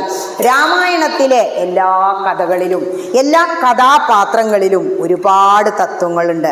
ഈ ഇതിഹാസങ്ങളായ മഹാഭാരതവും രാമായണവും അങ്ങനെ വായിച്ചു പോവാതെ ഈ കഥ പറഞ്ഞു കൊടുക്കുമ്പോൾ കുട്ടിക്ക് അതിൻ്റെ തത്വം കൂടി പറഞ്ഞു കൊടുക്കണം. അങ്ങനെ ആവുമ്പോൾ കുട്ടിക്ക് ആ ചോരുരുളയോടൊപ്പം ഇത് കൊടുക്കുമ്പോൾ അവനൊരിക്കലും ധർമ്മത്തിൽ നിന്നും വ്യതിചലിക്കില്ല. ഇപ്പോഴത്തെ കുട്ടികളെ നോക്കിയിട്ടുണ്ടോ? പണ്ടൊക്കെ വീടുകളിൽ നമ്മൾ കയറി ചെന്നാൽ ഒരതിഥി വന്നാൽ കുട്ടികൾ ഓടി വരും. തൈത്രീയോപനിഷത്തുണ്ട്, ഞാൻ പറഞ്ഞില്ലേ, ബ്രഹ്മചര്യം കുട്ടിയുടെ എല്ലാ പഠനവും ഗുരുകുലത്തിൽ നിന്ന് കഴിയും. ഈ ഗുരുകുലത്തിൽ നിന്ന് പഠനമെല്ലാം കഴിഞ്ഞ് പോരുമ്പോൾ കുട്ടിക്ക് ആചാര്യൻ അവസാനമായിട്ടൊരു ഉപദേശം കൊടുക്കും. അതാണ് തൈത്രീയോപനിഷത്തിൽ പറയുന്നത്. ഒരു ശ്ലോകമാണ് പറഞ്ഞു കൊടുക്കുന്നത്. സത്യം വദ ധർമ്മം ചരാ ഗുരുജനാൻ നമാ, അങ്ങനെ പറഞ്ഞു കൊടുക്കുന്നുണ്ട്. ആ ഒരു ഇത് അവസാനിക്കുന്നത് മാതൃദേവോ ഭവ പിതൃദേവോ ഭവ ആചാര്യദേവോ ഭവ അതിഥി ദേവോ ഭവ എന്നാണ്. അതായത് ത്യജിക്കുന്ന ഒരു കഥ രാമായണം പറഞ്ഞില്ലേ, പണ്ട് അതിഥി വന്നാൽ ആ കിടക്കയൊക്കെ, അന്നൊക്കെ ഒരാൾക്ക് കിടക്കാനുള്ള കിടക്കയും കട്ടിലുള്ളൂ, കൊട്ടി വിരിച്ച് പുതിയ ഷീറ്റും വിരിച്ച് അതിഥിയെ നമ്മൾ അവിടെ കിടത്തും, താഴെ പുല്ലായും തലണിട്ടിട്ട് നമ്മൾ കിടക്കും. അങ്ങനെ ഒരു സംസ്കാരം ഉണ്ടായിരുന്നു. ത്യജിക്കുന്ന അതിഥിയെ ദൈവമായി കാണുന്ന സങ്കല്പം. ഇപ്പം പിന്നെ സൗകര്യങ്ങളായി. പക്ഷേ ഒരു വീട്ടിൽ കയറി ചെന്നാൽ ആർക്കും ആരെയും ഒരു മൈൻഡില്ലാത്തൊരു കാലഘട്ടം. പണ്ടൊക്കെ കുട്ടികൾ ഓടി വരും, ഇവരെ കയ്യിലെ പൊതിയവും അവരുടെ ഉന്നം. ഞാൻ പറഞ്ഞില്ലേ കൈ വീശിപ്പോവരുത്. കാരണം എന്താണോ, ഒരു വീട്ടിൽ പോയാലും ക്ഷേത്രത്തിൽ പോയാലും നമ്മൾ എന്തെങ്കിലുമൊക്കെ ഇങ്ങോട്ട് സ്വീകരിക്കും. ക്ഷേത്രത്തിൽ പലതും നമുക്ക് കിട്ടുന്നുണ്ട്, പഞ്ചേന്ദ്രിയങ്ങളെ നമുക്ക് സുഖിപ്പിക്കാം. വീട്ടിൽ ചെന്നാലും ഒരു ഗ്ലാസ് വെള്ളമെങ്കിലും നമ്മൾ കുടിക്കും. അവിടെ അവരോടൊരു കടപ്പാട് വരുന്നുണ്ട്. അതിന് പകരമാണ് ഈ പൊതിയും കൊണ്ട് പോകുന്നത്. അല്ലാതെ അതിനൊന്നും പിന്നിൽ തത്വമില്ല എന്ന് വിചാരിക്കേണ്ട. ഇത് അറിയാത്ത കുട്ടികളാണ് അതിഥി വന്നാൽ ഇറങ്ങി വരാത്തത്. അങ്ങനെ ഒരു സംസ്കാരമായി മാറി. ഒരിക്കലും അങ്ങനെ പാടില്ല എന്നാ. നമ്മളൊരു വീട്ടിൽ ചെന്നിട്ട് മറ്റുള്ളവർ ആരും നമ്മളെ മൈൻഡ് ചെയ്യുന്നില്ലെങ്കിൽ നമുക്ക് എന്താ തോന്നുക, അവർക്ക് നാം വന്നത് ഇഷ്ടമായില്ലയാവോ, ചിലപ്പോൾ ഇഷ്ടമാവാഞ്ഞിട്ടൊന്നും ആവില്ല. നമ്മളങ്ങോട്ട് സംസാരിച്ചാൽ അവർ സംസാരിക്കും, പക്ഷേ നമുക്ക് എന്തോ അവിടെ ഒരു സ്പെല്ലിംഗ് മിസ്റ്റേക്ക് തോന്നും ഇല്ലേ. അതാണ് ഇപ്പോഴത്തെ കാലഘട്ടം. കാരണം കുട്ടിക്ക് ഗുരുകുല വിദ്യാഭ്യാസം കിട്ടുന്നില്ല. ഇനി ഗുരുകുലമൊക്കെ കഴിഞ്ഞ് തിരിച്ചു വന്നു, ഇതൊക്കെ മനസ്സിലാകുന്നവൻ പിന്നെ പ്രവേശിക്കുന്നതാണ്. ജോലി കിട്ടിയാൽ ഒരു 25 വയസ്സ് വരെ ഇപ്പോൾ നമുക്ക് പഠിപ്പാലേ. PG അതിൻ്റെ BEd എന്നൊക്കെ പറഞ്ഞ ഒരു 25 വയസ്സോളം പഠിപ്പാ. ചിലർ 30 വയസ്സായാലും പഠിപ്പാ. അത് കഴിഞ്ഞാൽ ഒരു ജോലിയായാൽ നമ്മളെ കല്യാണം കഴിപ്പിക്കും. അപ്പോൾ പ്രവേശിക്കുന്നതാണ് ഗൃഹസ്ഥാശ്രമം. ഗൃഹസ്ഥാശ്രമത്തിലെ എല്ലാ സുഖങ്ങളും ആസ്വദിച്ച് അവൻ ജീവിക്കും. കുട്ടികളെയൊക്കെ ജനിപ്പിക്കും, കാറും ബംഗ്ലാവും ഒക്കെ പണിത് ഒരു കഴുതയുടെ ജീവിത. ഒരു 18 കീശയും തൂക്കിയിട്ടല്ലേ വൈകുന്നേരം കയറി വരിക. വെഴുപ്പ് ചുമക്കലാണ് ജോലി. കഴുതയാണ് അപ്പത്തെ ആയുസ് കൊടുത്തിരിക്കുന്നത്. അത് ഭാഗവതം പറയുന്നുണ്ട്. അങ്ങനെ കയറി വരും. ഇങ്ങനെ ഒരു 56 വയസ്സിൽ റിട്ടയർമെൻ്റ് ആകുമ്പോഴേക്ക് അവനവൻ്റെ യൗവനം ആർക്ക് കൊടുത്തിട്ടുണ്ടാവും, മക്കൾക്ക് കൊടുത്തിട്ടുണ്ടാവും. മക്കളൊക്കെ യുവാക്കളായി, അവരെ കല്യാണം കഴിപ്പിക്കും. അപ്പോഴാണ് എന്ത്, വാനപ്രസ്ഥം. അടുക്കളയൊക്കെ മരോളെ ഏൽപ്പിച്ചില്ലെങ്കിൽ അവിടെ എന്ത് തുടങ്ങും, ഒരക്കൽ തുടങ്ങും. ഒരക്കൽ ഉണ്ടാവാതിരിക്കാൻ ഒക്കെ നീ എടുത്തോ. ത്യജിക്കാനുള്ള കഴിവ്. 4 ദിവസമൊക്കെ ഒപ്പം നിന്ന് ഇതാണ് ഡപ്പ ഇതാണ് കുപ്പി എന്നൊക്കെ പറഞ്ഞു കൊടുത്തിട്ട് എന്ത് ചെയ്യുക, പതുക്കെ അമ്പലത്തേക്ക് പുസ്തകം കൊടുത്തിട്ട് പോരുക. എന്ത് സുഖ ഇതും വായിച്ചിങ്ങനെ ഇരിക്കാനില്ലേ. ഹരേ നാരായണ എന്നും പറഞ്ഞിട്ട് ആ ഭഗവതിയുടെ മുന്നിൽ അങ്ങോട്ട് ഇരുന്നിട്ട് പറയാ, ഓം ശ്രീമാതാ ശ്രീ മഹാരാജ്ഞി ശ്രീമൽ സിംഹാസനേശ്വരേ ചിദഗ്നികുണ്ഡ സംഭൂത ദേവകാര്യ സമുദ്യക. ഒന്നും ചിന്തിക്കണ്ട, എന്തേ വേണ്ടു, അമ്മേ ഒരുപാട് കാലമായി പ്രാരബ്ധം അനുഭവിച്ചുകൊണ്ട് ജീവിക്കണു, ഇനി ഒന്നും വേണ്ട. ഇച്ഛാശക്തി ജ്ഞാനശക്തി ക്രിയാശക്തി സ്വരൂപിണി എല്ലാം അമ്മയുടെ പാതാരവിന്ദങ്ങളിൽ ഇതാ വെച്ചിരിക്കുന്നു, എന്നെ അങ്ങോട്ട് സ്വീകരിക്കണമേ എന്നും പ്രാർത്ഥിച്ചിട്ടുള്ള ആ ഒരു യാത്ര, തീർത്ഥാടനം, ആ ഗ്രന്ഥങ്ങളിലൂടെയുള്ള തീർത്ഥാടനം, പ്രഭാഷണ വേദികളിലൂടെയുള്ള തീർത്ഥാടനം, അതാണ് വാനപ്രസ്ഥം. അതും കഴിഞ്ഞ അവസാനമാണ് സന്യാസം. സന്യാസം എന്ന് പറയുമ്പോൾ ഭാര്യയും ഭർത്താവും ഒന്നിച്ച് വാനപ്രസ്ഥത്തിന് പോകും. പക്ഷെ പിന്നെ അവർ പിരിഞ്ഞിട്ട് സന്യാസം. ന്യസിക്കുക എന്ന് പറഞ്ഞാൽ ത്യജിക്കുക.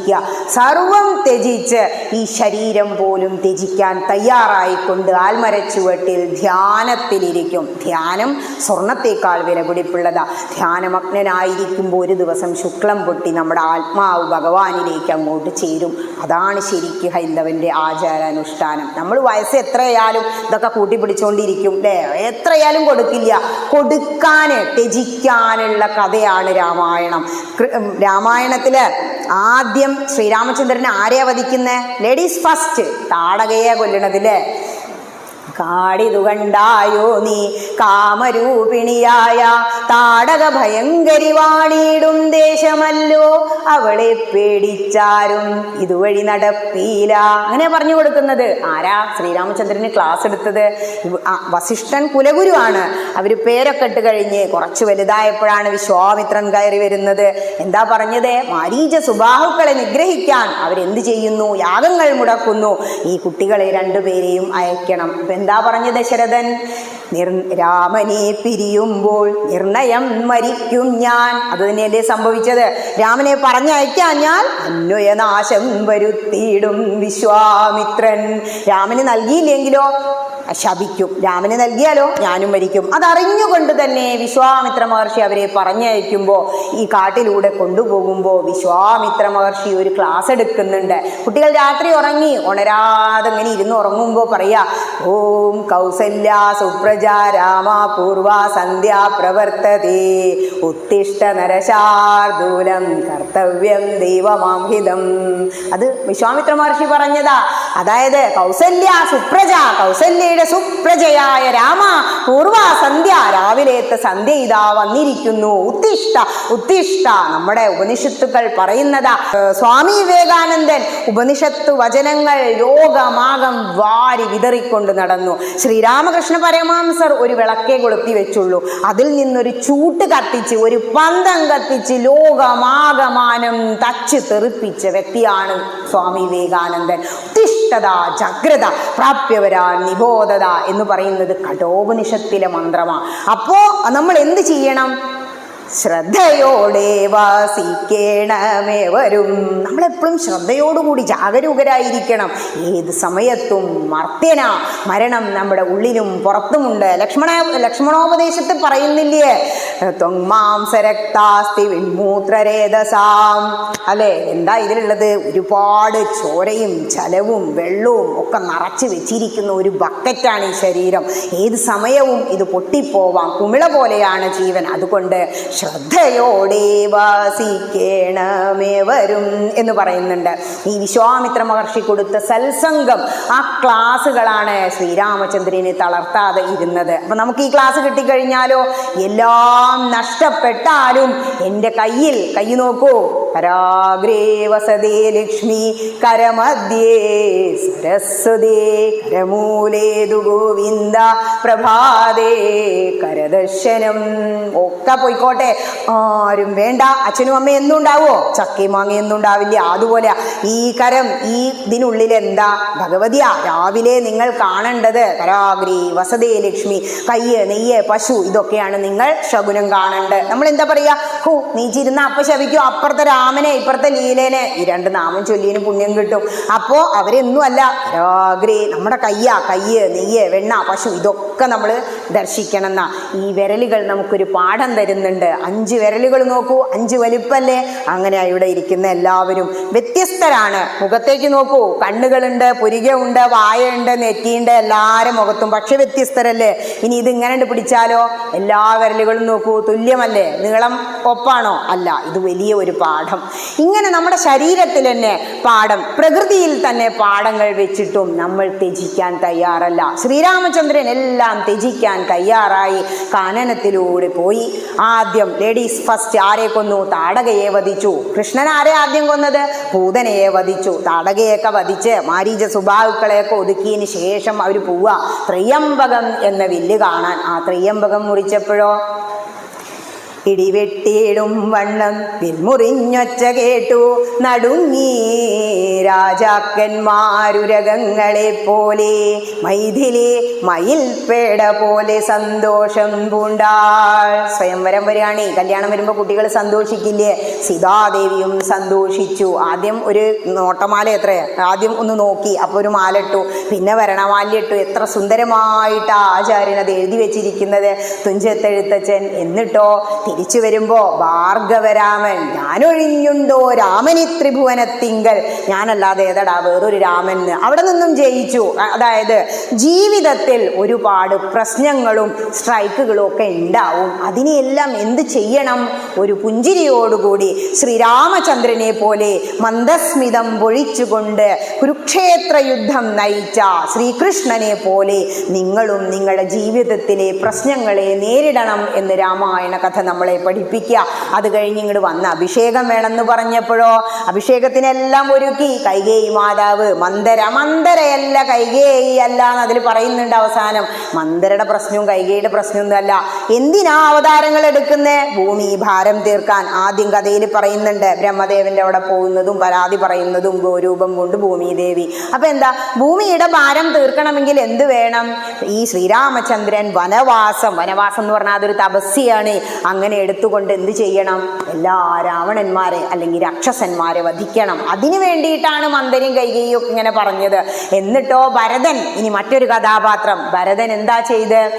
അന്ന് അമ്മാമിന്റെ അടുത്തേക്ക് ഉദാചിത്തിന്റെ അടുത്തേക്ക് പോയതാ, ഒന്നും അറിഞ്ഞില്ല. അമ്മ സന്തോഷത്തോടെ പറയാ, അമ്മയുടെ മനസ്സ്, താഴ്ന്ന മനസ്സ് കൈകേയിയുടെ മനസ്സാണ് അവിടെ കാണിക്കുന്നത്. എൻ്റെ കുട്ടിക്ക് അല്ലേ സ്വാർത്ഥതയാ, എൻ്റെ മകൻ ഭരതനെ രാജാവാക്കണം. ഭരതൻ അത് കേട്ടപ്പോൾ എന്താ സന്തോഷിക്കുന്ന വിചാരിച്ച്, അമ്മേനെ എന്താ വിചാരിച്ച്, രാക്ഷസി ഭയങ്കരി എന്നൊക്കെ വിളിച്ച് ഇറങ്ങിപ്പോയി. എന്നിട്ടോ ശ്രീരാമചന്ദ്രന്റെ ആ പാദുകങ്ങൾ വാങ്ങി നിങ്ങളുടെ ഈ തൃശ്ശൂര് ലക്ഷ്മണസ്വാമി അല്ലെ ഭരതന്റെ ക്ഷേത്രം ഭരതസ്വാമിയാ, കൂടൽ മാണിക്യസ്വാമി എന്നാ പറയാ.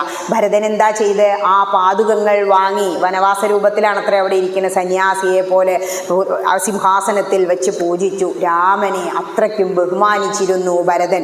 ഏട്ടനും അനിയനും തമ്മിലുള്ള ബന്ധം എങ്ങനെയായിരിക്കണം എന്ന് രാമായണം പഠിപ്പിക്കുക. നമ്മുടെ അവിടെ എന്താ ഇപ്പം നടന്നുകൊണ്ടിരിക്കണേ, കലി ബാധിച്ചിട്ടേ ഏട്ടന് കിട്ടരുത് അനിയന് കിട്ടണം എന്ന് കരുതുന്ന ഒരു കാലഘട്ടം. ഇതൊക്കെ പുരാണങ്ങളിലൂടെ പോകുമ്പോഴേ മനസ്സിലാവൂ. പുരാ അപി നവം, അതാണ് പുരാണം. പഴയതാണെങ്കിലും അതിൽ പുതുമയുണ്ട് എന്നാണ് പറയുന്നത്. ഇനി ഭരതൻ അങ്ങനെ നമ്മളെ കാണിക്കുക എങ്ങനെ നമ്മൾ ജ്യേഷ്ഠനെ, അച്ഛന് തുല്യമാണ് ജ്യേഷ്ഠൻ, ബഹുമാനിക്കണം എന്ന കഥ. ഇനി ഭരതൻ കൂടെ വന്നു, ഇല്ല ഞാൻ അങ്ങോട്ട് വരുന്നില്ല പറഞ്ഞ് അവിടെ ആശ്രമം കെട്ടി പൂജിച്ചുകൊണ്ടിരുന്നു എന്നാ പറയുന്നത്. അത് കഴിഞ്ഞിട്ടോ ലക്ഷ്മണൻ എന്താ ചെയ്ത്, സ്വന്തം ഭാര്യയായ ഊർമിളയുടെ കൂടെ വേണമെങ്കിൽ അവിടെ സുഖിച്ച് ജീവിക്കായിരുന്നു. സുമിത്ര പറഞ്ഞു കൂടെ പോയിക്കോളൂ, അമ്മയെ അനുസരിക്കലാണ്. സുമിത്ര എന്താ പറഞ്ഞത്, നീ അച്ഛനെ പോലെ ശ്രീരാമചന്ദ്രനെയും അയോധ്യാമടവിം വിദ്യം, അയോധ്യയെ പോലെയും കാണണം എന്ന് പറഞ്ഞു. അമ്മയെ പോലെ സീതാദേവിയെ കാണണം. പക്ഷേ നമ്മളെപ്പോഴും ചോദിക്കുന്ന ഒരു ചോദ്യം, എന്തേ ഇപ്പം ഈ സീതാദേവിക്ക് ഇത്രയും സങ്കടം ഉണ്ടാവാൻ? ശരിക്ക് സീതാദേവി ലക്ഷ്മിയുടെ അവതാര അയോനിജയാണ്, സ്ത്രീ പ്രസവിക്കാതെ ഉണ്ടായതാ, ഭൂമി വളർന്ന് ഉഴവുചാലിൽ നിന്ന് ഉണ്ടായതാ. എന്നിട്ട് എന്താ ഇത്ര ദുഃഖം വന്നത്? അപ്പോ അതിനുള്ള ഉത്തരം രാമായണം നമ്മളെ കാണിക്കുക. മായാസങ്കടം മനുഷ്യജന്മത്തിങ്കലാർക്കില്ലാത്തു. ഒരു തെറ്റ് ചെയ്തു സീത. സ്ത്രീ പ്രസംഗ ഉച്ചയ്ക്ക് രാമായണം വായിക്കണം എന്നാ പറയാ. അപ്പൊ മറ്റു നേരങ്ങളിൽ മറ്റു ഗ്രന്ഥങ്ങൾ വായിക്കണം എന്നാ. സ്ത്രീ പ്രസംഗിക്കുക എപ്പോഴാ നമ്മളെ വീട്ടില് അല്ലെ, ഉച്ചയ്ക്കല്ലേ, എന്തൊക്കെയാ പറയാല്ലേ. അപ്പുറത്തെ വീട്ടിലങ്ങോട്ട് പോയാ പിന്നെ ഇങ്ങനെ ചൂണ്ടുമ്പോൾ മൂന്നാൾ ഇങ്ങോട്ട് ചൂണ്ടുണ്ട്, മുകളിൽ ഒരാൾ നോക്കിക്കൊണ്ട് നിൽക്കുന്നുണ്ടെന്ന് ഒന്ന് ചിന്തിച്ചാൽ മതി. അപ്പോൾ സ്ത്രീ എന്താ പറഞ്ഞേന്നറിയോ, ഈ മാരീചനെ അങ്ങോട്ട് കണ്ടു, പിന്നാലെ പോവാൻ പറയാ. ഈ സ്വർണത്തിന്റെ മാനൊന്നും ഉണ്ടാവില്ല, ശ്രീരാമചന്ദ്രനെ അറിയാഞ്ഞിട്ടാണോ? ഒരൊറ്റ പോക ലക്ഷ്മണ, സീതാദേവിക്ക് അതിനെ വേണത്രേ. ആഗ്രഹം നമ്മളേനെ കണ്ണ്, നമുക്ക് പലതും ആഗ്രഹം. അയൽവാസി 10,000-ന്റെ സാരി ചുറ്റി പോകുമ്പോൾ നമ്മൾക്ക് ഒന്നും സാധിക്കാത്ത ഭർത്താവിനോട് അവരെ കമ്പയർ ചെയ്ത് പറയുമ്പോൾ ആ മനുഷ്യന്റെ വേദനയെക്കുറിച്ച് നമ്മൾ മനസ്സിലാക്കുക. നമ്മളുടെ അവസ്ഥ അറിഞ്ഞ് ജീവിക്കണം എന്ന് പറയാ. അതൊന്നും ഇല്ല എന്ന് പറഞ്ഞിട്ട് സമ്മതിച്ചില്ല. മായാ നിർമ്മിതമായ കനകമൃഗം കണ്ടു മായാ സീതയും രാമചന്ദ്രനോടുര ചെയ്താൾ. ഒന്നും പറയേണ്ട, അർത്ഥം അതിൽ തന്നെ ഉണ്ട്. അപ്പൊ പറയാ, എനിക്കതിനെ പിടിച്ചു തരുമോ ശ്രീരാമചന്ദ്ര? ഭർത്താക്കന്മാർക്ക് വരുന്നുണ്ട്, കല്യാണം കഴിഞ്ഞു വിടുമ്പോഴേ എന്ത് ചോദിച്ചാലും വാങ്ങിക്കൊടുക്കൂത്രേ. അപ്പോ ശ്രീരാമചന്ദ്രൻ വില്ലും അമ്പും എടുത്തിട്ട് അങ്ങോട്ട് പോയി, ചാടി പുറപ്പെട്ടു പോയി. ലക്ഷ്മണ നോക്കിക്കോളൂ കേട്ടോ എന്ന്. കുറച്ച് കഴിഞ്ഞപ്പോഴേ മാരീചൻ ഇങ്ങനെ ചാടി പോയി ഒരമ്പ അങ്ങോട്ട് കൊണ്ടപ്പോ ഉറക്കെ മാരീചൻ ഈ ലോകത്തിലെ ഏറ്റവും ആദ്യത്തെ മിമിക്രിക്കാരനാ. എന്താ കരഞ്ഞേ? ശ്രീരാമചന്ദ്രന്റെ ശബ്ദത്തിൽ, ഹാ ഹാ ലക്ഷ്മണ മമ ഭ്രാതാവേ സഹോദര ഹാ ഹാ മേ വിധിബലം പാഹി മാം ദയാനിധേ. ശ്രീരാമചന്ദ്രന്റെ ശബ്ദത്തിൽ ആദ്യത്തെ മിമിക്രിക്കാരൻ മാരീചൻ കരഞ്ഞു. അത് കേട്ടതും സീതാദേവിക്ക് പ്രശ്നമായി. സീതാദേവി പറയാ, ലക്ഷ്മണ ആര്യപുത്രന്റെ ശബ്ദമല്ലേ കേൾക്കുന്നത്, ഓടിച്ചെല്ലു. അപ്പൊ പറയാണ്, ആർത്തനാദവും മമ ജ്യേഷ്ഠനുണ്ടാകയില്ല, രാത്രിചാരികളുടെ മായ ഇതറിഞ്ഞാലും. ലക്ഷ്മണൻ പറഞ്ഞു. പക്ഷേ അപ്പൊ ദേഷ്യം വന്നു. അപ്പൊ പറയാണ്, രാമനാശാകാംക്ഷിതനാകിയ ഭരതന്റെ ആഗ്രഹപ്രകാരം രാമൻ നശിക്കണം എന്ന് കരുതിയാണല്ലേ എൻ്റെ കൂടെ വന്നത്. എന്നെ പ്രാപിക്കാൻ നിനക്ക് കഴിയില്ല കേട്ടോ. ഏട്ടത്തി അമ്മയുടെ സ്ഥാന. പക്ഷേ വളരെ പരുഷമായി മോശമായി സീതാദേവി ലക്ഷ്മണനോട് പറഞ്ഞു.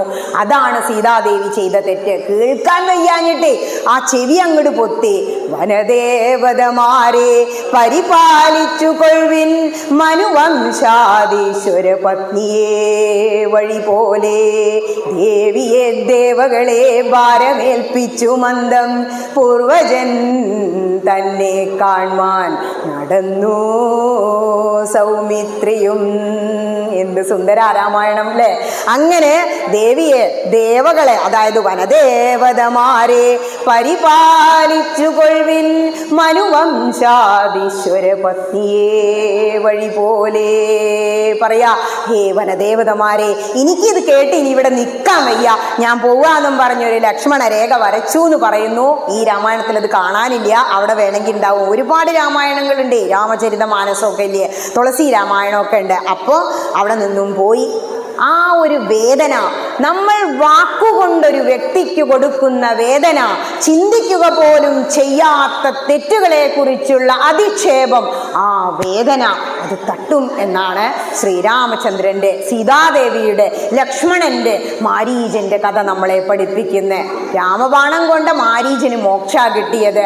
ശ്രീരാമചന്ദ്രൻ തിരിച്ചു വന്ന് ചോദിച്ചു, എവിടെയാ സീത? അപ്പോ പറഞ്ഞൂത്രേ, ജ്യേഷ്ഠനെ തെരഞ്ഞു വരാൻ പറഞ്ഞു സീതാദേവി. അപ്പൊ പറഞ്ഞു, യോഷമാരുടെ വാക്ക്, അതാ പറയുന്നത്, സ്ത്രീകളുടെ വാക്ക് കേട്ടിട്ട് ഇറങ്ങി പുറപ്പെടാൻ പാടുണ്ടോ ലക്ഷ്മണ? അപ്പൊ മനസ്സിൽ വിചാരിച്ചു അത്രേ, ചേഷ്ട, ആദ്യം ആരാ സ്ത്രീയുടെ വാക്ക് കേട്ടിട്ട് സ്വർണമാനിന്റെ പിന്നാലെ പോയത്? ചോദിച്ചില്ല. അപ്പം ഭഗവാൻ സർവന്തര്യാമിയല്ലേ, അപ്പുറച്ചുത്രേ അടുത്ത അവതാരത്തിൽ താൻ എൻ്റെ ജ്യേഷ്ഠന ബലരാമന്റെ അനുജനായി ശ്രീകൃഷ്ണനായി പൂർണ്ണാവതാരമായി കൃഷ്ണൻ അങ്ങനെയാ വരുന്നത്. അവിടെ നിന്നും അവരെന്ത് ചെയ്യുന്നു? വീണ്ടും തെരഞ്ഞു പോകുമ്പോഴാണ് ജടായുവിനെ, സമ്പാദിയെ, ഒരുപാട് വാനരന്മാര്, ബാലി സുഗ്രീവന്മാര് എന്താ കാണിക്കുന്നത് എന്നറിയോ? ശബരിയെ, അഹല്യ ഒരു കല്ലായിരുന്നു. ആ കല്ലിനു പോലും മനസ്സുണ്ടെങ്കിൽ അത് രാമസ്പർശം കൊണ്ട്, സത്സംഗം കൊണ്ട് ഉയരാൻ കഴിയും എന്ന അഹല്യ പഠിപ്പിക്കുന്ന കല്ലായിരുന്ന അഹല്യയെ സ്പർശിച്ച് രാമോഹം എന്ന് പറയുമ്പോൾ അത് ഉയരുന്നുണ്ടല്ലോ. കല്ലായ മനസ്സുള്ളവരും ഈശ്വര കഥകളിലൂടെ, സത്സംഗങ്ങളിലൂടെ ഉയരുന്നു എന്ന കഥ നമ്മളെ അവിടെ പഠിപ്പിക്കുക. അത് കഴിഞ്ഞിട്ട് പക്ഷികൾക്ക് മോക്ഷം കൊടുക്കുമ്പോൾ, അവർക്ക് വേണ്ടി ശ്രീരാമചന്ദ്രൻ ബലിതർപ്പണം ചെയ്യുമ്പോൾ, സ്ത്രീ പുരുഷ ജാതി നാമാശ്രമാദികളല്ല. നമുക്കൊരു തോന്നല, ഞാൻ സ്ത്രീയാ, എനിക്കിത് പറ്റുമോ, ഞാൻ അധകൃതനാ, നമ്മുടെ സമൂഹത്തിലേ ഉള്ളൂ. എന്താ ഗീത പറയുന്നത്? ചാതുർവർണ്ണ്യം മയാ സൃഷ്ടം ഗുണകർമ്മ വിഭാഗശ. നിങ്ങൾ കർമ്മം ചെയ്യുമ്പോൾ, നിങ്ങൾ എന്ത് കർമ്മ ചെയ്യുന്നത്, അതിനനുസരിച്ചാ നിങ്ങളുടെ വർണ്ണം പറയുന്നത്. പണ്ടതുണ്ടായിരുന്നു അങ്ങനത്തെ ജോലികൾ ചെയ്യുന്നവർക്ക്, ഇപ്പൊ അതൊന്നും ഇല്ല. ജന്മനാൽ ജായതേ ശൂദ്ര ബ്രഹ്മജ്ഞാനേന ഏവ ബ്രാഹ്മണ. ആരാണോ ബ്രഹ്മജ്ഞാനം നേടുന്നത്, ആരാണോ ആചാര്യസ്ഥാനത്തിരിക്കുന്നത് എന്നത്, അവൻ ബ്രാഹ്മണനാ. ബ്രഹ്മദാനം ആണ് ചെയ്തുകൊണ്ടിരിക്കുന്നത് ഗുരു. എന്താ ദാനം? ഈ കഥകൾ എന്തിനാണ് ഈ ജന്മം കിട്ടിയത്? പൊരുൾ അറിയണം നമ്മൾ. ഈ ജീവിതം കൊണ്ട് എനിക്കൊന്നും നേടാനില്ല. മരിച്ചു പോകുന്നവരെ കുറിച്ച് ചിന്തിച്ചു നോക്കൂ. മായ കൊണ്ടേ നമ്മളത് മറന്നു പോകുന്നതാ. ഒരു മരണം വിട്ട് പോയി തിരിച്ചു വരുമ്പോൾ, ഇന്നല്ലെങ്കിൽ നാളെ ഞാനും ഇങ്ങനെ വെള്ളം പുതച്ച് കിടക്കേണ്ടി വരും ഇല്ലേ? ജനിച്ച് വീഴുന്ന കുട്ടിയെ നിങ്ങൾ നോക്കിയിട്ടുണ്ടോ? ഇങ്ങനെ മുറുക്ക പിടിച്ചിട്ടുണ്ടാവും. എല്ലാം എനിക്ക്. മരിച്ചു പോകുമ്പോഴോ തുറന്ന കയ്യാ. അലക്സാണ്ടർ കാണിച്ചു തന്നില്ലേ? ഒന്നും, ഈ വസ്ത്രം പോലും കൊണ്ടുപോകാൻ പറ്റില്ല. പിന്നെ എന്തിനാ അതൊക്കെ എടുത്ത് വെക്കുന്നത്? ഓരോരുത്തരുടെയും ജീവിതം ഒന്ന് കൂട്ടിക്കഴിച്ച് നോക്കുകൊണ്ടു. നിങ്ങൾക്ക് ഏകദേശം കിട്ടുന്ന ശമ്പളം ഒരു ജന്മം മുഴുവൻ റിട്ടയർഡ് ആകുമ്പോഴേക്കും ഓരോ മാസവും ഇപ്പം ഇൻക്രിമെൻറ്റും ചേർത്ത് കൂട്ടിയാലും എത്ര ലക്ഷം കിട്ടുക? എത്ര നമ്മൾ ഓരോ മാസവും ചെലവഴിക്കണം? ബാക്കി ബാലൻസ് എന്താ? ബാലൻസ് വലിയ ഒരു വട്ടപൂജ്യ. പിന്നെ എന്തേ ബാക്കിയുള്ളൂ? നമ്മൾ ചെയ്യുന്ന സൽക്കർമ്മങ്ങൾ മാത്രമേ നമുക്ക് കൂട്ടിനായുള്ളൂ.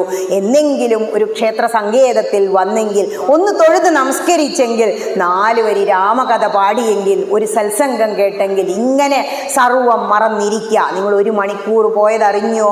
എന്തെങ്കിലും വേദനകളെ കുറിച്ച് നിങ്ങൾ ചിന്തിച്ചോ? കുറച്ച് കുട്ടികൾ പുറത്തേക്ക് ഇറങ്ങി പോകുമ്പോൾ ചിലപ്പോൾ ശ്രദ്ധ പോയിട്ടുണ്ടാവാം. നമ്മളൊരു 11-ന് മുമ്പ് തുടങ്ങി, 1 മണിക്കൂറായി, രാമായണം എന്തെങ്കിലും ആയോ? പ്രഭാഷണം ഒന്നും ആയിട്ടില്ല. ഇതാണ് നമ്മുടെ കഥകളുടെ മഹത്വം. എല്ലാ വേദനകളെയും വിഗ്രഹത്തെയും മറക്കാൻ സത്സംഗത്തിന് കഴിയും. സംഘങ്ങൾ ഇല്ലാതെയാക്കാൻ കഴിയുന്നതാണ് സത്സംഗം. എല്ലാ സംഘങ്ങളും, അതായത് ഒരു വേദനകളും നമ്മുടെ ശരീരത്തെയോ മനസ്സിനെയോ ബാധിക്കില്ല. യം യം ഭാവം സ്മരൻ, എന്തൊരു ഭാവത്തിലാണോ നിങ്ങൾ ഇരിക്കുന്നത് അത് തന്നെയായി മാറുന്നു. രണ്ട് വീണയിലെ ഒരു വീണ മീട്ടി മീട്ടി കുറച്ച് കഴിഞ്ഞപ്പോൾ അടുത്ത വീണ സ്വയം മീട്ടി എന്നാ കഥ. അപ്പൊ അതിനർത്ഥം എന്താ? ഈശ്വര കഥകൾ അങ്ങനെ കേട്ടുകൊണ്ടിരിക്കുമ്പോൾ നിങ്ങൾ ഈശ്വരനായി മാറുന്നു. കാരണം ഈ രാമചന്ദ്രനൊക്കെ ഇവിടെ ഇരിക്കുന്നതേ, ശ്രീരാമചന്ദ്രൻ വാൽമീകി മഹർഷിയോട് ചോദിക്കുക, ഇനിയും കാനനാന്തരങ്ങളിലേക്ക് പോകണം, എനിക്ക് ഇരിക്കാൻ പറ്റിയ സ്ഥലം ഏതാണ്? അപ്പൊ പറയെന്താണെന്നറിയോ? സന്തുഷ്ടരായി സമദൃഷ്ടികളായി ബഹുജന്തുക്കളിൽ ദ്വേഷഹീനമതികളായി ശാന്തരായി നിന്നെ ഭജിപ്പവർ തന്നെ സ്വന്തം നിനക്കു സുഖവാസായ മന്ദിരം. എവിടെ ഇരിക്കണേ? ഇവിടെ തന്നെയാണ്. നമ്മൾ 4 മണിക്കൂർ ക്യൂ നിന്ന് ഗുരുവായൂരങ്ങടെ എത്തിയ അവിടെ എത്തി ഒരൊറ്റ അടക്കല. പിന്നെ എന്തിനാപ്പ അവിടെ എത്തിയേ?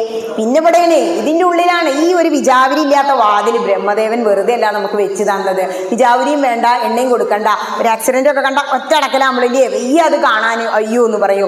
അപ്പോൾ ആദ്യം കണ്ണടച്ചു തൊഴണോ അടയ്ക്കാതെ തൊഴണോ ടീച്ചറെ? സംശയ വൈകുന്നേരമായ സത്സംഗത്തിൽ ആദ്യം നമ്മൾ ആ വിഗ്രഹത്തെ, എന്താ വിഗ്രഹം? വിശേഷേണ ഗ്രാഹ്യതേ ഇതി വിഗ്രഹ, വിശേഷാൽ ഗ്രഹിക്കണം. നമ്മളൊരു കണ്ണാടിയുടെ മുന്നിൽ നിന്നാൽ നമ്മുടെ പ്രതിബിംബം കാണുന്നില്ലേ? ഇവിടെ ഒരു ബിംബം ഇരിക്കുന്നുണ്ടേ. നമ്മൾ എന്താ പറയുക വിഗ്രഹത്തിന്? ബിംബം കണ്ടു തൊഴൂ. ഈ ബിംബത്തിനുള്ളിലുള്ള പരമാത്മ ചൈതന്യം ഈ ജീവാത്മ ചൈതന്യത്തെ പ്രതിബിംബിച്ചു കൊണ്ടിരിക്കുന്നു. അതാണ് വിഗ്രഹ സങ്കല്പം. അവിടെ പോയി ഇങ്ങനെ നിന്ന് തൊഴുമ്പോൾ ഈ വിരലുകൾ ചേർത്ത് വെക്കും. അപ്പൊ നമ്മുടെ ബ്രെയിനിൽ സ്റ്റിമുലേഷൻ സംഭവിക്കും. ചേർത്ത് വെക്കും നമ്മുടെ കാലുകൾ, ബ്രെയിനിൽ സ്റ്റിമുലേഷൻ സംഭവിക്കും. ഈ കൈകൾ ഇങ്ങനെ കൊട്ടി അടിച്ച് പാടില്ലേ? നമ്മുടെ ഒരു എക്സസൈസാ. Blood circulation കൂടാനാ. കുട്ടികളോട് പറയും കയ്യടിക്ക് കയ്യടിക്ക്, സൗന്ദര്യം ഉണ്ടാവും, സുന്ദരനും സുന്ദരികളും ആവാന്ന്. അപ്പൊ കുട്ടികൾ കയ്യടിക്കും, അവർക്ക് സുന്ദരനാവണം. പക്ഷെ അത് ഒരു സയൻസാ, ബ്ലഡ് സർക്കുലേഷൻ. ഇത് എന്ത് ചെയ്യുന്നുണ്ടെങ്കിലും അത് നമ്മുടെ ശരീരത്തിന് വേണ്ടിയിട്ടാ, സയൻസാ. ഇനി അതും കഴിഞ്ഞ് കാനനാന്തരങ്ങളിലേക്ക് പോയി അനസൂയ അത്രി മഹർഷിയെ കണ്ടപ്പോൾ അനസൂയ പറയുന്നുണ്ട്, അംഗരാഗവും കുങ്കുമക്കൂട്ടും നല്ല വസ്ത്രങ്ങളും എല്ലാം നൽകി, കുണ്ടലങ്ങൾ നൽകി സീതാദേവിയോട് അനസൂയ അസൂയയില്ലാത്തവൾ പറയാ, അത്രി മഹർഷിയുടെ ഭാര്യ, സത്സംഗമം ജന്മസാബല്യമോർക്ക നീ.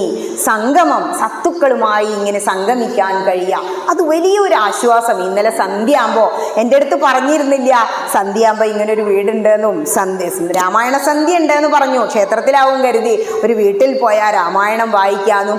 അത് കഴിഞ്ഞാൽ എന്താ രസല്ലേ ഭജന അങ്ങോട്ട് ചൊല്ലുമ്പോണ്ടല്ലോ, ഉറച്ച് ജപിച്ചാൽ ഭജനയായി എന്നാ. ഭഗവതിയുടെ മുന്നിൽ അങ്ങോട്ട് വന്ന് നിന്നിട്ട് അമ്മേ നാരായണ, ദേവി നാരായണ, ലക്ഷ്മി നാരായണ, ഭദ്രേ നാരായണ, ഇതങ്ങനെ ചൊല്ലുമ്പോൾ സർവം മറന്ന് നിങ്ങളങ്ങനെ ലയിച്ച്.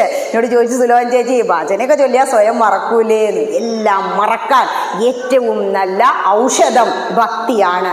ഭക്തി കണ്ടാൽ പ്രസാദിക്കും രഘുത്തമൻ, ഭക്തിയല്ലോ മഹാജ്ഞാനമാതാവിടോ, ഭക്തിയല്ലോ സദാ മോക്ഷപ്രദായിനി, ഭക്തിഹീനന്മാർക്കു കർമ്മവും നിഷ്ഫലം. ഇതാരാ പറഞ്ഞേ? കുംഭകർണനെ ഉണർത്തിയിട്ട് പറയാ, പോയി യുദ്ധം ചെയ്യൂ. അപ്പൊ കുറെ ഉപദേശിച്ചു. അപ്പൊ ദേഷ്യം വന്നു. എന്നാ ഞാൻ പോയിക്കോളാം. അപ്പൊ ഉപദേശിക്കുന്നതാ, ഭക്തി കണ്ടാൽ പ്രസാദിക്കും രഘുത്തമൻ. ഭഗവാന് നമ്മൾ കുറെ വലിയ പൈസ ഒന്നും അല്ല കൊടുക്കണ്ടേ. ഭക്തി ഇല്ലാതെ എന്ത് വഴിപാട് ചെയ്തിട്ടെന്താ? ഭക്തിയോടുകൂടി ഒരു കൊടന്ന പൂവുമായി വന്നാൽ, ഗുരുവായൂരാ മഞ്ജുളാലിന്റെ കഥ അറിയാലോ.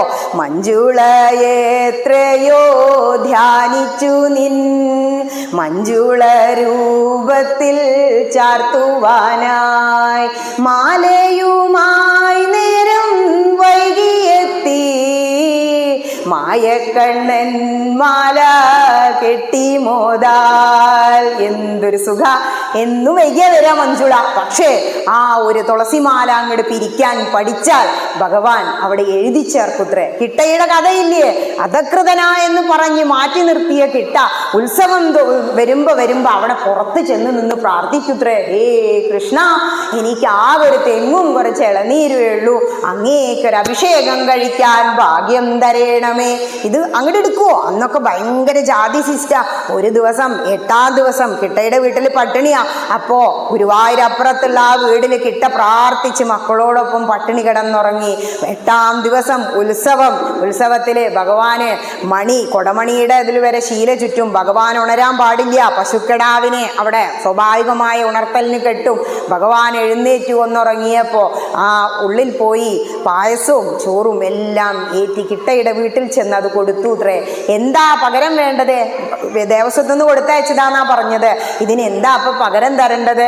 അവിടെ നിൽക്കൂ, എനിക്ക് ദാഹിക്കുന്നുണ്ട് എന്ന് പറഞ്ഞു അത്രേ. ഇളനീര് തരാം. ഒരു കൊല ഇളനീര് ഒറ്റ വെട്ടിനിറക്കിയിട്ടു അത്രേ. ഭഗവാൻ അതിലെ ഒരു ഇളനീരെടുത്ത് കുടിച്ച് തിരിച്ചു വന്നു. അന്ന് രാത്രി തിരുമേനിക്ക് ശാന്തിക്കാരന് ദർശനം കൊടുത്തു അത്രേ. ദേ കിട്ടയുടെ ഒരു കൊല ഇളനീര് അവിടെ കിടക്കുന്നുണ്ട്. നാളെ ഉത്സവത്തിന് ആറാട്ടുകടവിൽ ആ ഇളനീര് വെച്ച് എനിക്ക് അഭിഷേകം ചെയ്യണം. അതാണ് ഭഗവാൻ, സർവന്തര്യാമിയായ ഭഗവാൻ. വൈദ്യോ നാരായണോ ഹരി. ഏറ്റവും വലിയ ഔഷധം ഈ ഭക്തി തന്നെ. ഭക്തിയിൽ ഉയർന്നു നിൽക്കുന്നവനാണ് ഭക്തൻ. നമുക്കൊക്കെ ഉയരാനാ ഇഷ്ടം. എന്തിനാ ഉയരേണ്ടത്? ഭക്തിയിൽ നമ്മൾ ഉയർന്നു നിൽക്കണം. വേറൊന്നിലും ഉയർന്നിട്ട് കാര്യമില്ല. എത്ര ഉയർന്നാലും നമ്മൾ അധപ്പതിക്കും. പക്ഷേ ഭക്തി കൊണ്ട് അങ്ങോട്ട് ഉയരണം. അത് തന്നെ കുംഭകർണനും പറഞ്ഞത്. ഭക്തി കണ്ടാൽ പ്രസാദിക്കും രഘുത്തമൻ എന്തേ വേണ്ടു? ഭക്തി മാത്രം. ഭക്തി ഇല്ലാതെ നിങ്ങൾ എന്തെല്ലാം കർമ്മങ്ങൾ ചെയ്താലും അതൊന്നും ആവില്ലാട്ടോ എന്ന് പറയാം. ഇനി നമ്മൾ അറിയേണ്ട മറ്റൊരു കഥാപാത്രമാണ് ഗുഹൻ. ഭഗവാനെ കണ്ടപ്പോ എന്തൊക്കെയാ ചെയ്യണ്ടേന്ന് അറിയില്ല. ഞാൻ പ്രാർത്ഥിക്കാറുള്ള ശ്രീരാമചന്ദ്രൻ ഇതാ വന്നിരിക്കുന്നു. കാട്ടാളനാ. നമ്മൾ പറയും ഈ ട്രൈബ്സിനൊന്നും ഭക്തിയില്ല, അവരൊക്കെ ഹൈന്ദവരാ, അവരൊക്കെ എല്ലാം ഭക്തിയുണ്ട്, നമ്മളെക്കാൾ കൂടുതൽ ഭക്തിയുണ്ട്. ഭഗവാൻ ശ്രീരാമചന്ദ്രൻ സീതാദേവിയെ കൂടാതെ മാറോട് ചേർത്ത് ആശ്ലേഷിച്ചത് 2 പേരാ. ഒന്ന് ശ്രീ ഹനുമാന്, ജയ് ശ്രീറാം എന്നും പറഞ്ഞിരിക്കുന്ന മാറ് പിളർന്ന് സീതാദേവിയെയും ശ്രീരാമചന്ദ്രനെയും കാണിച്ച വായുപുത്രൻ. മറ്റൊന്നാരാ? ഗുഹൻ പഴങ്ങളൊക്കെ ശേഖരിച്ചു അത്രേ. കാടില് വാസം കഴിഞ്ഞ് തിരിച്ചു വരുമ്പോ വരാന്ന് പറഞ്ഞിരുന്നു. 14 വർഷം ഞാൻ അന്യദത്തം ഭുജിക്കില്ല. തിരിച്ചു വരുമ്പോ ഒരുപാട് പഴങ്ങളാ. അതിലിങ്ങനെ കടിച്ചു നോക്കൂത്രേ ഗുഹൻ. ശബരിയും അങ്ങനെയാ. മധുരമില്ലെങ്കിൽ അതങ്ങോട്ട് വലിച്ചെറിയൂത്രേ. കടിച്ചിട്ട് നല്ല മധുരം ഉണ്ടെങ്കിൽ ഇതാ പറഞ്ഞു കൊടുക്കുന്നു. ശ്രീരാമചന്ദ്രൻ അത് സ്വീകരിച്ചു. നമ്മൾ പറയും ഇച്ചിലായി എന്ന്. ലക്ഷ്മണൻ അത് കഴിക്കില്ലായിരുന്നു അത്രേ. ആ വ്യത്യാസം നോക്കൂ. ലക്ഷ്മണൻ അതിലും വലിയ ഒരു തപസ്യയിലായിരുന്നു. കാരണം ഇന്ദ്രജിത്തിനെ വധിക്കണമെങ്കിൽ 14 വർഷം ബ്രഹ്മചര്യം ഉറക്കം ഇല്ലാതെ എടുക്കണം എന്നാ. അത്രയും ഉന്നതനാ ഇന്ദ്രജിത്ത്. അതുകൊണ്ടാണ് ഊർമിളാദേവിയെ അവിടെ നിർത്തിയിട്ട് ഊർമിളയോട് പറയാ, നീ രാവും പകലും എനിക്ക് വേണ്ടി ഉറങ്ങണം, എൻ്റെ ഉറക്കത്തിൻ്റെ ക്ഷീണം നീ തീർക്കണം. അതാണ് ഭാര്യ. ഭർത്താവിന് വേണ്ടി തപസ്യയോട് ജീവിച്ച ഊർമിള രാജ്യത്തിന് വേണ്ടി. അതുകൊണ്ടാണ് ലക്ഷ്മണൻ ഉറക്കളച്ച് കാത്തിരുന്നത്. ഈ ഗുഹനെ ആ പഴമൊക്കെ കൊടുത്തു കഴിയുമ്പോൾ മാറോട് ചേർത്ത് ആശ്ലേഷിക്കുന്നതുണ്ട്. നിർണയം നൈഷാദ ജന്മവും പാവനം എന്നൊരു വരിയുണ്ട് അതിൽ വെച്ചിരിക്കുന്നത്. അതായത് നൈഷാദനാണെങ്കിൽ എന്താ, കാട്ടാളനാണെങ്കിൽ എന്താ, ഭഗവാൻ മാറോട് ചേർത്തില്ലേ? അതിനൊരു ഭാഗ്യം കിട്ടിയില്ലേ? ആ തുളസി മാലയെ പോലെ ആ ശ്രീവത്സത്തിന്റെ കൂടെ ഭഗവാന്റെ മാറിടത്തിൽ ചേർന്ന് ഒരു നിമിഷം അങ്ങനെ കിടക്കാൻ കഴിയാം. അതിലും വലിയ മഹാഭാഗ്യം എന്താ എന്നുള്ള പാഠം ഗുഹൻ നമ്മളെ പഠിപ്പിക്കുക. ഇനി അതും കഴിഞ്ഞ് നമ്മളങ്ങനെ പോകുമ്പോൾ കാണുന്ന വലിയ വലിയ കഥാപാത്രങ്ങളാ. ജാമ്പവാൻ. ഹനുമാൻ ഇങ്ങനെ കുരങ്ങന്മാരുടെ സ്വഭാവമാണല്ലോ, ചൊറിഞ്ഞ് മാന്തി ഒരു ഭാഗത്ത് ഇരിക്കുമ്പോൾ ആര് ചാടും? ഞാൻ ഇത്ര യോജന ചാടും, ഞാൻ ഇത്ര യോജന ചാടും. 100 യോജന ചാടാൻ ആർക്കും വയ്യ. അപ്പോഴാ ജാമ്പവാൻ വന്നിട്ട് ഉണർത്തുന്നു. നമുക്ക് ജാമ്പവാനെ കിട്ടുന്നില്ല. ആചാര്യന്മാര് ജാമ്പവാന്മാരാ. ആ ധ്യാനിക്കുന്നതിൻ്റെ, സത്സംഗം കൂടുന്നതിൻ്റെ സുഖം അത് അനുഭവിച്ചറിയണം. ഇപ്പൊ കൽക്കണ്ടം മധുരാന്ന് പറഞ്ഞു. കൽക്കണ്ടം കഴിക്കാത്ത ഒരാളോട് അത് പറഞ്ഞിട്ട് വല്ല കാര്യമുണ്ടോ? കൽക്കണ്ടം മധുര. അതുപോലെയാണ് ഭക്തി പ്രഭാഷണം. പ്രഭാഷണം ഉണ്ട്. എന്താ പ്രഭാഷണം? പ്രഭ ചൊരിയുന്ന ഭാഷണം. അതാണ് പ്രഭാഷണം. ഇപ്പൊ ഇവിടെ എങ്ങനെ ഇരിക്കാൻ കഴിയുക? സർവം മറന്ന് നിങ്ങൾക്ക് അങ്ങനെ ഇരിക്കാൻ കഴിയുക? എഴുന്നേറ്റ് പോകാൻ തോന്നുന്നില്ലെങ്കിൽ അത് തന്നെ ഭഗവാൻ നിങ്ങൾക്ക് തരുന്ന ഏറ്റവും വലിയ അനുഗ്രഹം. എല്ലാം മറന്ന് രാമകഥയും കേട്ട് ഒരു കർക്കിടകത്തിൽ അങ്ങനെ ഇരിക്കുക. ഭഗവാന്റെ കഥകൾ അങ്ങനെ കേൾക്കുമ്പോൾ ആ ഒരു ഭാവത്തിൽ അങ്ങനെ ഇരിക്കുമ്പോൾ ഭഗവാനോട് അങ്ങനെ സാരൂപ്യം പ്രാപിക്കുക. അങ്ങനെ ഇരുന്നു കൊണ്ട് ഇതേപോലെ ഒരു പ്രഭാഷണ വേദിയിൽ ഈശ്വര കഥകൾ പറയുമ്പോൾ അങ്ങോട്ട് കൊണ്ടുപോയാലത്തെ അവസ്ഥ എന്ന് ചിന്തിച്ചു നോക്കൂ. മരിക്കാൻ നമുക്ക് പേടിയാല്ലേ. മരണത്തെക്കുറിച്ചും രാമായണം പറയുന്നുണ്ട്. ജീർണവസ്ത്രങ്ങൾ ഉപേക്ഷിച്ചു ദേഹികൾ പൂർണ്ണശോഭം നവ വസ്ത്രങ്ങൾ കൊള്ളുന്നു. ഇതേപോലെ തന്നെ ഭഗവത്ഗീത പറയുന്നുണ്ട്. വാസാംസി ജീർണാനി യഥാ വിഹായ നവാനി ഗൃഹ്ണാതി നരോപരാണി തഥാ ശരീരാണി വിഹായ ജീർണാൻ അന്യാനി സംയാതി നവാനി ദേഹി. അത് കറക്റ്റ് മലയാളത്തിൽ എഴുതി വെച്ചതാണ്. എന്ത്? ജീർണ വസ്ത്രങ്ങൾ. ഒരു വസ്ത്രം അത് കീറി കഴിഞ്ഞാൽ നമുക്കൊരു വിഷമമുണ്ടോ ഉപേക്ഷിക്കാൻ? പുതുതെടുക്കുന്നില്ലേ? ഈ ശരീരത്തിൽ ഇരുന്നു കൊണ്ട് ഇനി കർമ്മം ചെയ്യാൻ വയ്യ എന്നൊരവസ്ഥ വരുമ്പോ ജ്ഞാനപ്പാന വൃത്തിയായിട്ട് പറയുന്നു. വിധിച്ചിടുന്ന കർമ്മമോടുങ്ങുമ്പോൾ പതിച്ചിടുന്നു ദേഹമൊരിടത്ത്. നമ്മുടെ ശരീരത്തിലിരുന്ന് ചെയ്യേണ്ടുന്ന സർവ്വ കർമ്മങ്ങളും ചെയ്തു തീരുമ്പോൾ മരണം സംഭവിക്കുന്നു. എന്ത് ചെയ്യുന്നു? ഈ ജന്മം കഴിയുമ്പോൾ ജീവൻ, നമ്മുടെ ആത്മാവിന് നാശമില്ല എന്ന് പറയുന്നില്ലേ ഗീത, മറ്റൊരു ശരീരം തേടിപ്പോകും. എങ്ങനെയാ?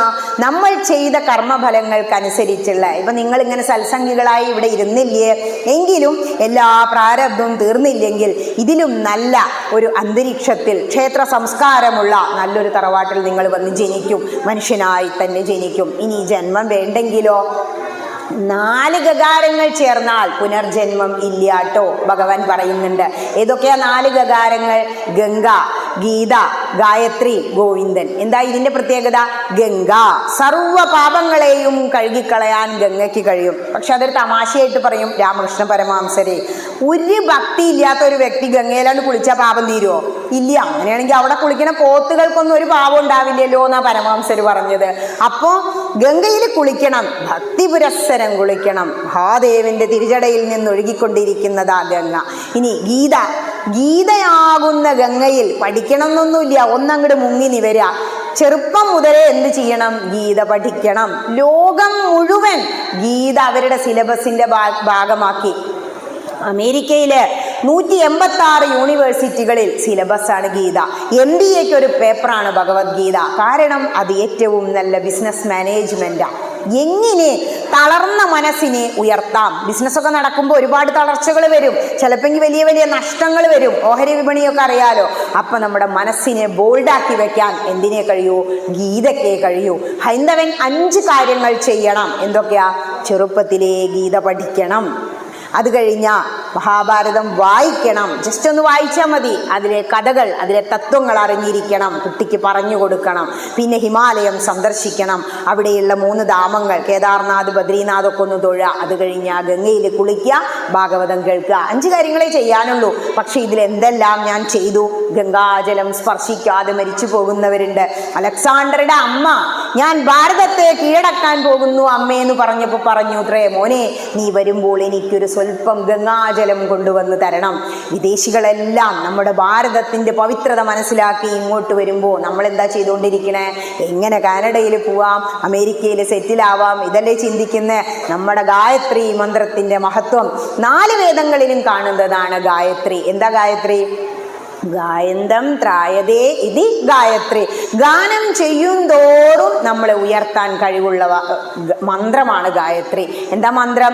മനനേന ത്രായതേ ഇതി മന്ത്ര. നമ്മൾ മനനം ചെയ്യും തോറും നമ്മളെ ഉയർത്താൻ കഴിവുണ്ട്. ചിലർ പറയും എനിക്ക് മന്ത്രം അറിയില്ല.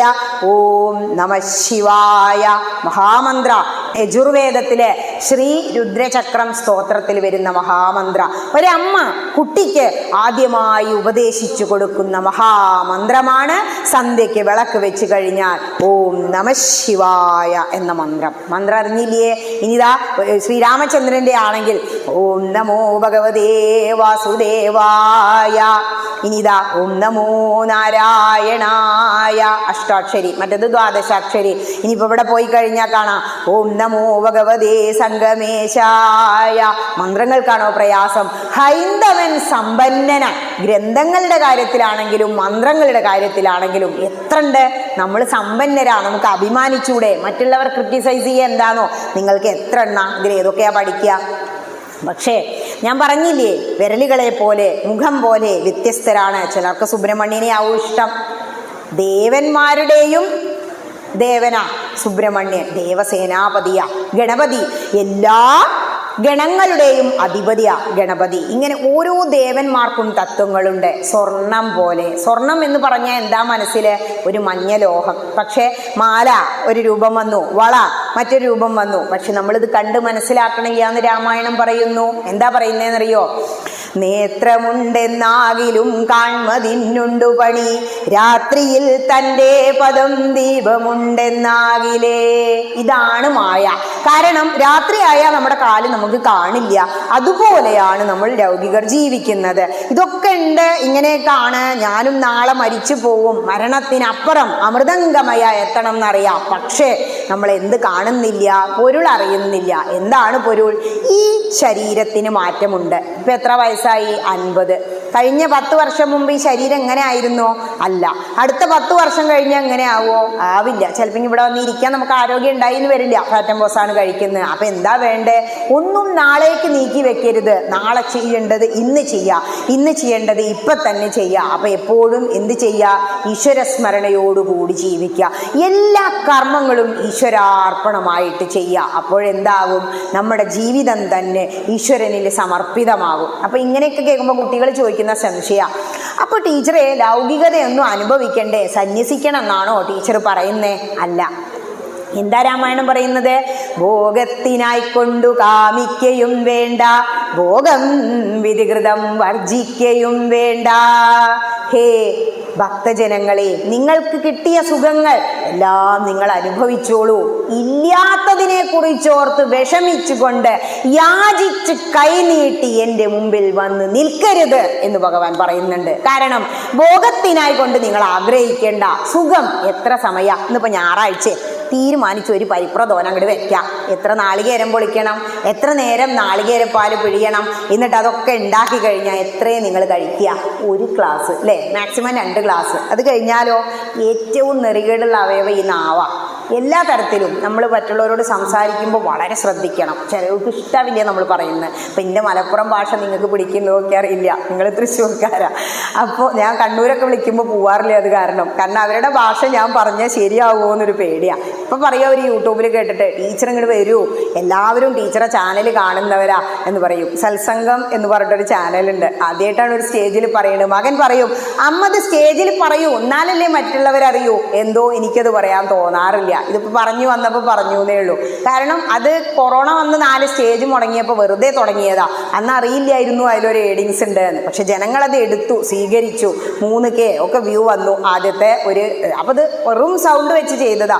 അത് തിരക്കടില്ലല്ലോ തോന്നി. പിന്നെ മറ്റൊന്ന്, ഇത് ഇങ്ങനെ വെച്ചാൽ എന്താണോ, ഇതിൽ കയറിക്കഴിഞ്ഞാൽ വയസ്സായ മുത്തശ്ശിമാരുണ്ട്, ഇവിടെ വന്നിരിക്കാൻ പറ്റാത്തവർ, അവർക്കിത് കേട്ട് രസിക്കാം. അവർ പറയാം എന്താണോ, ചെന്നൈയിലൊക്കെ ഉണ്ട് ഒരു രമചേച്ചി, ടീച്ചറെ ഈ പ്രായത്തിൽ ഇങ്ങനെ പറയുമ്പോൾ രാധ എന്നെ ആട്ടോ, അത് പോരെ, വേറെ എന്തെങ്കിലും വേണോ? രാധയായി ഗോപുരവാതിൽക്കൽ കാത്തു നിൽക്കും ഗോപികയായി മാറും ഞാനും കണ്ണാ. ആ ഒരു ഗോപികയായി. ഗോപികമാരെ എത്രേ കൃഷ്ണന് ഏറ്റവും ഇഷ്ടം. അവർക്ക് അക്ഷരാഭ്യാസം ഉണ്ടായിരുന്നില്ല. അവരെപ്പോഴും കൃഷ്ണൻ കൃഷ്ണൻ കൃഷ്ണം. രാവിലെ തൈരൊക്കെ കടയുമ്പോൾ അത് കൊണ്ടുപോയി കൊടുക്കുമ്പോൾ ഗോവിന്ദനെ വേണോ ദാമോദരനെ വേണോ എന്നത്രേ ചോദിച്ച്. മോര് വേണോ, പാല് വേണോ, തൈര് ഗോവിന്ദ ദാമോദര മാധവേദി. അക്ഷരാഭ്യാസം ഇല്ലാത്ത, വേദം പഠിക്കാത്ത ഗോപികമാർക്ക് ഭഗവാൻ എന്താ കൊടുത്തത്? മോക്ഷല്ലേ കൊടുത്തത്. തവ വിലോകനായ ഗോപികാജന പ്രമദ സങ്കുല പങ്കജേക്ഷണ അമൃതധാരയാ സംപ്ലുതായിവ. സ്ഥിതി പോരട്ടെ. സ്ഥിവിതാംദു സ്തോൽപുരോഗത. ഗോപികാഗീത പട്ടേരിപ്പാട് പറയാ, ഹേ താമരക്കണ്ണ, അങ്ങയെ കണ്ടപ്പോ ഗോപികമാർ അമൃതവർഷത്തിൽ മുങ്ങിയതുപോലെ മിഴിച്ചു നിന്നില്ലേന്ന് പറയാണ്. കരസരോരുഹം കാന്തകാമദം ശിരസി ദേഹിന ശ്രീകരഗ്രഹം. ഹേ കൃഷ്ണ, അങ്ങയുടെ കൈകൾ ഈ തലയിൽ വെച്ച് ഞങ്ങളെ അനുഗ്രഹിക്കണമേ. ഗോപികുമാർ അത്രേ ചോദിച്ചുള്ളൂ. ബലി എന്താ പറഞ്ഞേന്നോ? ബലിയെ മഹാബലിയാക്കി മാറ്റി അങ്ങേ ആ കാല് വെച്ച് എന്നെ അനുഗ്രഹിക്കൂ. എല്ലാവർക്കും ആഗ്രഹം എന്താ? ആ ചരണാരവിന്ദങ്ങളിൽ അങ്ങനെ നമസ്കരിച്ച് കിടക്കണം. ഓരോ അമ്പലങ്ങളിൽ പോയാൽ കാണാറില്ലേ മഹർഷിമാരങ്ങനെ നമസ്കരിച്ച് കിടക്കുന്ന ചിത്രങ്ങൾ? എല്ലാവരും നമസ്കരിച്ചുകൊണ്ടിരിക്കുന്ന ആ കൃഷ്ണന്റെ പാദാരവിന്ദങ്ങൾ വെച്ച് എന്നെ അനുഗ്രഹിക്കണമേ എന്നാണ് അത്രേ ബലി പ്രാർത്ഥിച്ചത്. ബലിയുടെ കഥ എന്താ? മഹാകള്ളനായിരുന്നു ഈ രത്നാകരനെ പോലെ. കള്ളൻ എഴുതിയ കഥയാ ഈ വാൽമീകി രാമായണം. പക്ഷേ കള്ളൻ മറ്റുള്ളവർക്ക് മോശമായ കാര്യങ്ങൾ ചിന്തിക്കുമ്പോഴാ താഴ്ന്നു പോവുക. നല്ലത് മാത്രം ചിന്തിച്ചപ്പോഴാണ് വാൽമീകിയായിട്ട് ഉയരാൻ കഴിഞ്ഞത്. അപ്പോ ഈ രത്നാകരനെ പോലെ കാട്ടുകള്ളനായിരുന്നു ബലി ആദ്യത്തെ ജന്മത്തില്. ഈ എല്ലാ കള്ളന്മാരും ബുദ്ധിമാന്മാരാണ്. കുറച്ച് ഭക്തി ഉണ്ടാവും. വലിയ കൊള്ളയൊക്കെ നടത്തുമ്പോൾ ഒന്ന് അമ്പലത്തിൽ വരും ഇത്രേ. മഴക്കാലത്ത് ഇങ്ങനെ കർക്കിടക മാസത്തിൽ ഒരു അമ്പലത്തിൽ വന്നു. ബലി ഇങ്ങനെ പ്രാർത്ഥിക്കുന്നു, നല്ലൊരു കൊള്ള നടത്താൻ പോവാണ്. കൃഷ്ണ, ഞാൻ വെണ്ടാരം ചാർത്തിക്കോളാട്ടോ, ഇട്ട് 1 റുപ്യ കഴിഞ്ഞില്ലേ നമ്മുടെ അല്ലെ, 1 രൂപ കൊടുത്തിട്ടാണ് ലക്ഷങ്ങളെ റോബറി നടത്തുന്നത്. അതിങ്ങനെ പ്രാർത്ഥിച്ചുകൊണ്ട് നിൽക്കുമ്പോൾ വഴുക്കിയിട്ട് അങ്ങോട്ട് വീണു. നമസ്കരിച്ച് പോലെ അങ്ങോട്ട് വീണിട്ടാണ് മരിച്ചു അത്രേ. അപ്പോൾ അവിടെ ചെന്നു. നമ്മൾ ചിത്രഗുപ്തന്റെ കണക്ക് പുസ്തകമൊക്കെ പറയില്ലേ, സത്യമാണ്, അതൊക്കെ ഉണ്ട് കേട്ടോ. അവിടെ ചെന്നപ്പോൾ ഈ ബാലൻസ് കോളം നോക്കിയത്രേ. അപ്പോൾ ഈ കോളം നിറഞ്ഞിരിക്കുന്നു. നിനക്ക് ആകെ ഒരു പുണ്യമുള്ളൂ. എന്താ? അമ്പലത്തിൽ നമസ്കരിച്ച് വീണിട്ടാണല്ലേ മരിച്ചത്. അതുകൊണ്ട് 5 മിനിറ്റ് സ്വർഗത്തിലിരിക്കാനുള്ള ഒരു ഭാഗ്യമുണ്ട്. അപ്പൊ ഏതാ ആദ്യം വേണ്ടത്? നമ്മളാണെങ്കിൽ എന്താ പറയാ, നമ്മൾ രുചിയില്ലാത്തതൊക്കെ കഴിച്ചിട്ട് അവസാനം രുചിയുള്ളത് കഴിക്കും. പക്ഷെ ബുദ്ധിമാനാണ് ബലി. പറഞ്ഞു, എനിക്ക് 5 മിനിറ്റ് ആദ്യം അങ്ങോട്ട് പോരട്ടെ, ഇതിനെക്കുറിച്ച് പിന്നെ ചിന്തിക്കാം. അപ്പോൾ ആരവിടെ? അവിടെ ഇന്ദ്രൻ ഇറക്കപ്പുറത്തില്ലല്ലോ. ഇന്ദ്രനോട് പറയാം, നിങ്ങളെക്കാൾ യോഗ്യനായ ഒരാൾ ഇവിടെ വന്നിട്ടുണ്ട്. കാരണം എന്താ? നമസ്കരിച്ച് വീണ്ടാ മരിച്ചിരിക്കണേ, ഇറങ്ങിക്കോളൂ. എപ്പോഴും ഇരിക്കപ്പുറത്തില്ല, ഇറങ്ങി നിന്നു. അവിടെ അങ്ങോട്ട് കയറി ഇരുന്നതും എന്താ ചെയ്തതെന്നറിയോ? ആരവിടെ? ഞാൻ ദാനധർമ്മം ചെയ്യാൻ പോവുകയാണ്. എന്തൊക്കെയാ സ്വർഗത്തിലുള്ളത്? ഐരാവതം, ആന, ഉച്ചൈശ്രവസ്, വലിയ കുതിര, പാരിജാത വൃക്ഷം, കൽപ്പതരു വൃക്ഷം, ഇതൊക്കെ ദാനം ചെയ്തു. 5 മിനിറ്റ് കഴിഞ്ഞ് ഇറങ്ങൂ പറഞ്ഞു കിങ്കരന്മാർ. അവിടെ കൊണ്ടുപോയി നിർത്തുക. യമകിങ്കരന്മാർ അവിടെ കൊണ്ടുപോയി നിർത്തിയപ്പോൾ ഇനിയിപ്പോൾ ആ കോളൊന്ന് നോക്കൂ പറഞ്ഞു അത്രേ. അപ്പോൾ ചിത്രഗുപ്തൻ 2 കോളം നോക്കിയപ്പോൾ ബാലൻസ് ആയിരുന്നു. സമ്മതിച്ചു. അപ്പോൾ ഭഗവാൻ പറഞ്ഞു, അടുത്ത ജന്മം നീ മഹാബലിയായി ജനിക്കും. അപ്പോൾ എന്തേ വേണ്ടു? നിങ്ങൾ അവസാന നിമിഷം അന്ത്യേ നാരായണ സ്മൃതി, ആ മരിക്കുന്ന സമയത്തെ അജാമിളൻ എന്താ വിളിച്ച്? രത്നാകരൻ എല്ലാം എന്താ കാണിച്ചു തരുന്നേ? ഗഠ്വാങ്കൻ എന്ന ധരണീശന്നു കാൺകൊരു മുഹൂർത്തേന നീഗതി കൊടുപ്പാനുമെന്തു വിധി. ഗഠ്വാങ്കൻ ഈ രഘുവംശ ദിലീപൻ എന്ന രാജാവ ഹരിനാമകീർത്തനത്തിൽ വരുന്നതാ. അപ്പോ ഒരൊറ്റ നിമിഷം ആ ഊർധ്വശ്വാസം വലിക്കുമ്പോ ഹരേ നാരായണ എന്ന അജാമിളനെ പോലെ വിളിക്കാൻ തോന്നണമെങ്കിൽ ഈ മനനം ചെയ്യുന്ന ഒരു സംസ്കാരം നമുക്ക് ഉണ്ടാവണം. അതിനു വേണ്ടിയിട്ടാണ് ഇതൊക്കെ ചെയ്തുകൊണ്ടിരിക്കുന്നത്. നമുക്കൊരു തലവേദന വന്നാൽ നമ്മൾ നാമം ചൊല്ലില്ല അല്ലെ? അമ്മ മുത്തശ്ശി പറയും, നാമം ചൊല്ലൂ പറഞ്ഞ മുത്തശ്ശി ചൊല്ലിക്കോളൂ, എനിക്ക് നല്ല തലവേദന, അപ്പുറത്ത് മാറിക്കിടക്കും. അങ്ങനത്തെ നമ്മളുണ്ടോ? ആ ശ്വാസം 5 ശ്വാസങ്ങളാണ് പ്രാണവായു ഓരോന്നായി ഇങ്ങനെ പോയിക്കൊണ്ടിരിക്കുമ്പോൾ ഭയങ്കര വേദനകളാത്രേ, സഹിക്കാൻ പറ്റാത്ത വേദന. 2 വേദന ആ സ്ത്രീക്ക് എന്ന് പറയും, പ്രസവ വേദനയും മരണവേദനയും. ഈ മരണവേദന സഹിക്കുമ്പോൾ നമുക്ക് വിളിക്കാൻ തോന്നണമെങ്കിൽ, അന്ത്യേ നാരായണ സ്മൃതി ഉണ്ടാവണമെങ്കിൽ ഈശ്വര കഥകൾ അങ്ങനെ കേൾക്കുക, പറയുക, ഒരുപാട് നാമജപ സംസ്കാരം ഉണ്ടാവുക. അതിനാണ് പ്രഭാഷണങ്ങൾ, അതിനു വേണ്ടിയാണ് രാമായണ കഥ. രാമസ്യ അയനം, രാമൻ ഇപ്പോൾ നമ്മൾ പറഞ്ഞില്ലേ അഭിജിത്ത് മുഹൂർത്തത്തിൽ ഇവിടെ രാമന് പ്രതിഷ്ഠാന്. അഭിജിത്ത് മുഹൂർത്തം എന്ന് പറഞ്ഞാൽ 12 മണി മുതൽ 1 മണി വരെ, അതാണ് ഇപ്പൊ നടന്നുകൊണ്ടിരിക്കുന്നത്. അതായത് ആ അഭിജിത്ത് മുഹൂർത്തത്തിലാണ് ശ്രീരാമചന്ദ്രൻ ജനിച്ചത്. കർക്കിടകം രാശിയില, കർക്കിടക മാസത്തിലല്ല. കുട്ടികൾ തെറ്റിച്ചെഴുതും ഉത്തരം ക്വിസില്. അപ്പോൾ ആ ശ്രീരാമചന്ദ്രൻ ഉത്തർപ്രദേശിൽ അയോധ്യയിൽ, അയോധ്യ എന്ന് പറഞ്ഞാൽ എന്താ? യുദ്ധമില്ലാത്ത സ്ഥലം. നമ്മുടെ മനസ്സ് അങ്ങനെ ആയിരിക്കണം. ആ അയോധ്യയിൽ ഉത്തർപ്രദേശിൽ ജനിച്ച് കാടുകൾ തോറും അലഞ്ഞങ്ങനെ വന്ന് നമ്മുടെ കേരളത്തിലെ ശബരിമലയിലെത്തി. ശബരിമലയ്ക്ക് വേണ്ടി നമ്മൾ എത്ര അടിച്ചു. പക്ഷേ എന്താ ശബരി പറയുന്നത്? ശബരി എന്ന സ്ത്രീ ഭഗവാന് വേണ്ടി എൻ്റെ ഗുരുക്കന്മാർ പറഞ്ഞു എന്ന് പറഞ്ഞ് തപസ്സിരുന്ന ആ ശബരിമല ഒരു സ്ത്രീയുടെ പേരിലാണ് അറിയപ്പെടുന്നത്. അഭിമാനിച്ചുകൂടെ നമുക്ക്? ആ ശബരിയെ പോലെ നമ്മളും എന്ത് ചെയ്യണം? ഞാനൊരു താഴ്ന്ന ജാതിയിൽ പിറന്നതായിട്ടും അക്ഷരാഭ്യാസം ഇല്ലാത്തവളായിട്ടും ഹേ ശ്രീരാമചന്ദ്ര അങ്ങ് എനിക്ക് ദർശനം തന്നൂലോ എന്ന് പറഞ്ഞിട്ടുണ്ട് ആ ശബരി ഒരു സ്തുതിക്കുന്നത്. അപ്പൊ പറയാ ഭഗവാൻ, പുരുഷ സ്ത്രീ ജാതി നാമാശ്രമാദികളല്ല, ഭക്തി മാത്രമേ വേണ്ടൂ എന്നാ പറയുന്നത്. ആ 9 ഗുണങ്ങൾ അവിടെ പറയുന്നുണ്ട് ഭക്തിയുടെ. ഭാഗവതം പറയുന്നുണ്ട്, ശ്രവണം കീർത്തനം വിഷ്ണോർ സ്മരണം പാദസേവനം അർച്ചനം വന്ദനം ദാസ്യം സഖ്യമാത്മനിവേദനം. അവസാനം ഭഗവാൻ അങ്ങോട്ട് അർച്ചിക്കുക സർവവും. അങ്ങനെ ശബരിക്ക് മോക്ഷം കൊടുത്ത് ഇങ്ങനെ വന്ന് ഈ ശ്രീലങ്കയിൽ ഇന്ത്യയുടെ മാപ്പ് എടുത്ത് നോക്കൂ, എത്ര കറക്റ്റാണ് നമ്മളുടെ ഭാരതത്തിന്റെ കഥ. ഈ ജംബൂ ദീപ എന്നറിയപ്പെട്ട നമ്മുടെ ഭാരതത്തിന്റെ കഥ ശ്രീലങ്കയിലേക്ക് അവരങ്ങോട്ട് ചാടുക. ഹനുമാൻ എന്താ പറയുന്നത്? സുന്ദരകാന്ഡം, ഏറ്റവും സുന്ദര ഉഷസിനിശിചരികളിവരുടലു മമ ഭക്ഷിക്കു ഉറ്റവരായിട്ടൊരുത്തരുമില്ലമേ. കടുക് വറക്കും പോലെ ഏറ്റവും സുന്ദരകാന്ഡം. എന്നിട്ട് എന്താ പറയാ അറിയോ? കണ്ടിതു സീതയെ. ആദ്യം ശുഭമായത് പറയണം എന്നുള്ള പാടാണ് അവിടെ പഠിപ്പിക്കുന്നത്. നമ്മൾ എങ്ങടേലും ഒരാളെ പറഞ്ഞാച്ചാ പോയ കാര്യം സാധിച്ചു എന്ന് പറയില്ല. ഞാൻ അവിടെ ചെന്നപ്പോഴേക്ക് ട്രെയിന് പോയി, എന്നിട്ടോ അടുത്ത ട്രെയിനിൽ കയറി കാര്യം പറയില്ല, പോയ ആളെ കണ്ടു. ഇവിടെ എന്താ ഹനുമാൻ പഠിപ്പിക്കുന്നത്? കണ്ടിതു സീതയെ, ഞാൻ സീതയെ കണ്ടു. അത് കേട്ടപ്പോഴാത്രേ ഹനുമാനെ ചേർത്ത് അങ്ങോട്ട് ആശ്ലേഷിച്ചത്. ഹനുമാന്റെ ഒരു ഭാഗ്യം നോക്കൂ. മനോജവം മാരുത തുല്യവേഗം ജിതേന്ദ്രിയം ബുദ്ധിമതാം വരിഷ്ഠം വാദാത്മജം വാനരയൂഥമുഖ്യം ശ്രീരാമദൂതം ശിരസാ നമാമി. രാമകഥ ഇങ്ങനെ കേട്ട അവിടെ എവിടെയെങ്കിലും വന്നിരിക്കൂത്രേ മൂപ്പരേ. അത്രയും ഭക്തനാ ശ്രീരാമചന്ദ്രനാന്ന് തോന്നിയിത്രേ അർജുനനോട്. രണ്ടാളും യുഗപ്രഭാവന്മാരാ. ഒരാള് ത്രേതായുഗത്തിലാണെങ്കിൽ ഒരാൾ ദ്വാപരയുഗത്തിലാ. അർജുനൻ കണ്ടുമുട്ടിയിത്രേ. ആ സമയത്ത് ഇവർ പന്തയം വെച്ചു, ഞാനേ ഒരു അമ്പുകൊണ്ട് ഈ ഒരു പാലം കെട്ടാം, എങ്ങോട്ട്? അക്കരയ്ക്ക്, ശ്രീലങ്കയിലേക്ക്. അത് പൊളിച്ചാൽ നിന്നെ ഞാൻ സമ്മതിക്കാന്ന്. വാനരനാ ഹനുമാനെ, അർജുനനെ ഹനുമാനോ മനസ്സിലായില്ല. പന്തയം വെച്ചു, പന്തയം പൊളിഞ്ഞു, അർജുനൻ തോറ്റു. ആ സമയത്ത് ചിത ഒരുക്കി അതിൽ ചാടാൻ തുടങ്ങുമ്പോ കൃഷ്ണൻ വന്ന് തോളിൽ കൈവച്ചു അത്രേ. സഖാവല്ലേ. തസ്യൈവമേ സൗഹൃദ സഖ്യമൈത്രി ദാസ്യം പുനർജന്മനി ജന്മനി സ്യാൽ. കുചേലനെ പോലെ അത്രയും വലിയ സുഹൃത്തായിരുന്നു അർജുനൻ. അവര് വന്ന് പറഞ്ഞ് എന്ത് ചെയ്തു? എന്നും അർജുനന്റെ കൊടിയടയാളമായി മനോജവം മാരുതി ഉണ്ടാവട്ടെ. അതാണ് ആ കഥയുടെ പുറകിലുള്ള രഹസ്യം. ഇങ്ങനെ അക്കരെ പോയി സീതാദേവിയെ കണ്ട് കിട്ടി തിരിച്ചു കൊണ്ടുവരുന്നു. വലിയ ഒരു യുദ്ധം നടന്നു.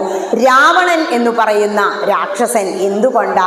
10 തലയുടെ ബുദ്ധിയാ, അല്ലാതെ 10 തലയുള്ള കുട്ടിയൊന്നും ഉണ്ടാവില്ല. നമ്മുടെ കഷ്ടപ്പാടെന്ന് ആലോചിച്ച് നോക്കൂ. അപ്പോ അത്രയും ബുദ്ധിയുള്ള വിവേകമുള്ള രാവണന് ശ്രീരാമചന്ദ്രന്റെ കൈകൊണ്ട് അമ്പേറ്റ് മോക്ഷം ലഭിക്കാൻ ഒരു ഭാഗ്യം ഉണ്ടായി.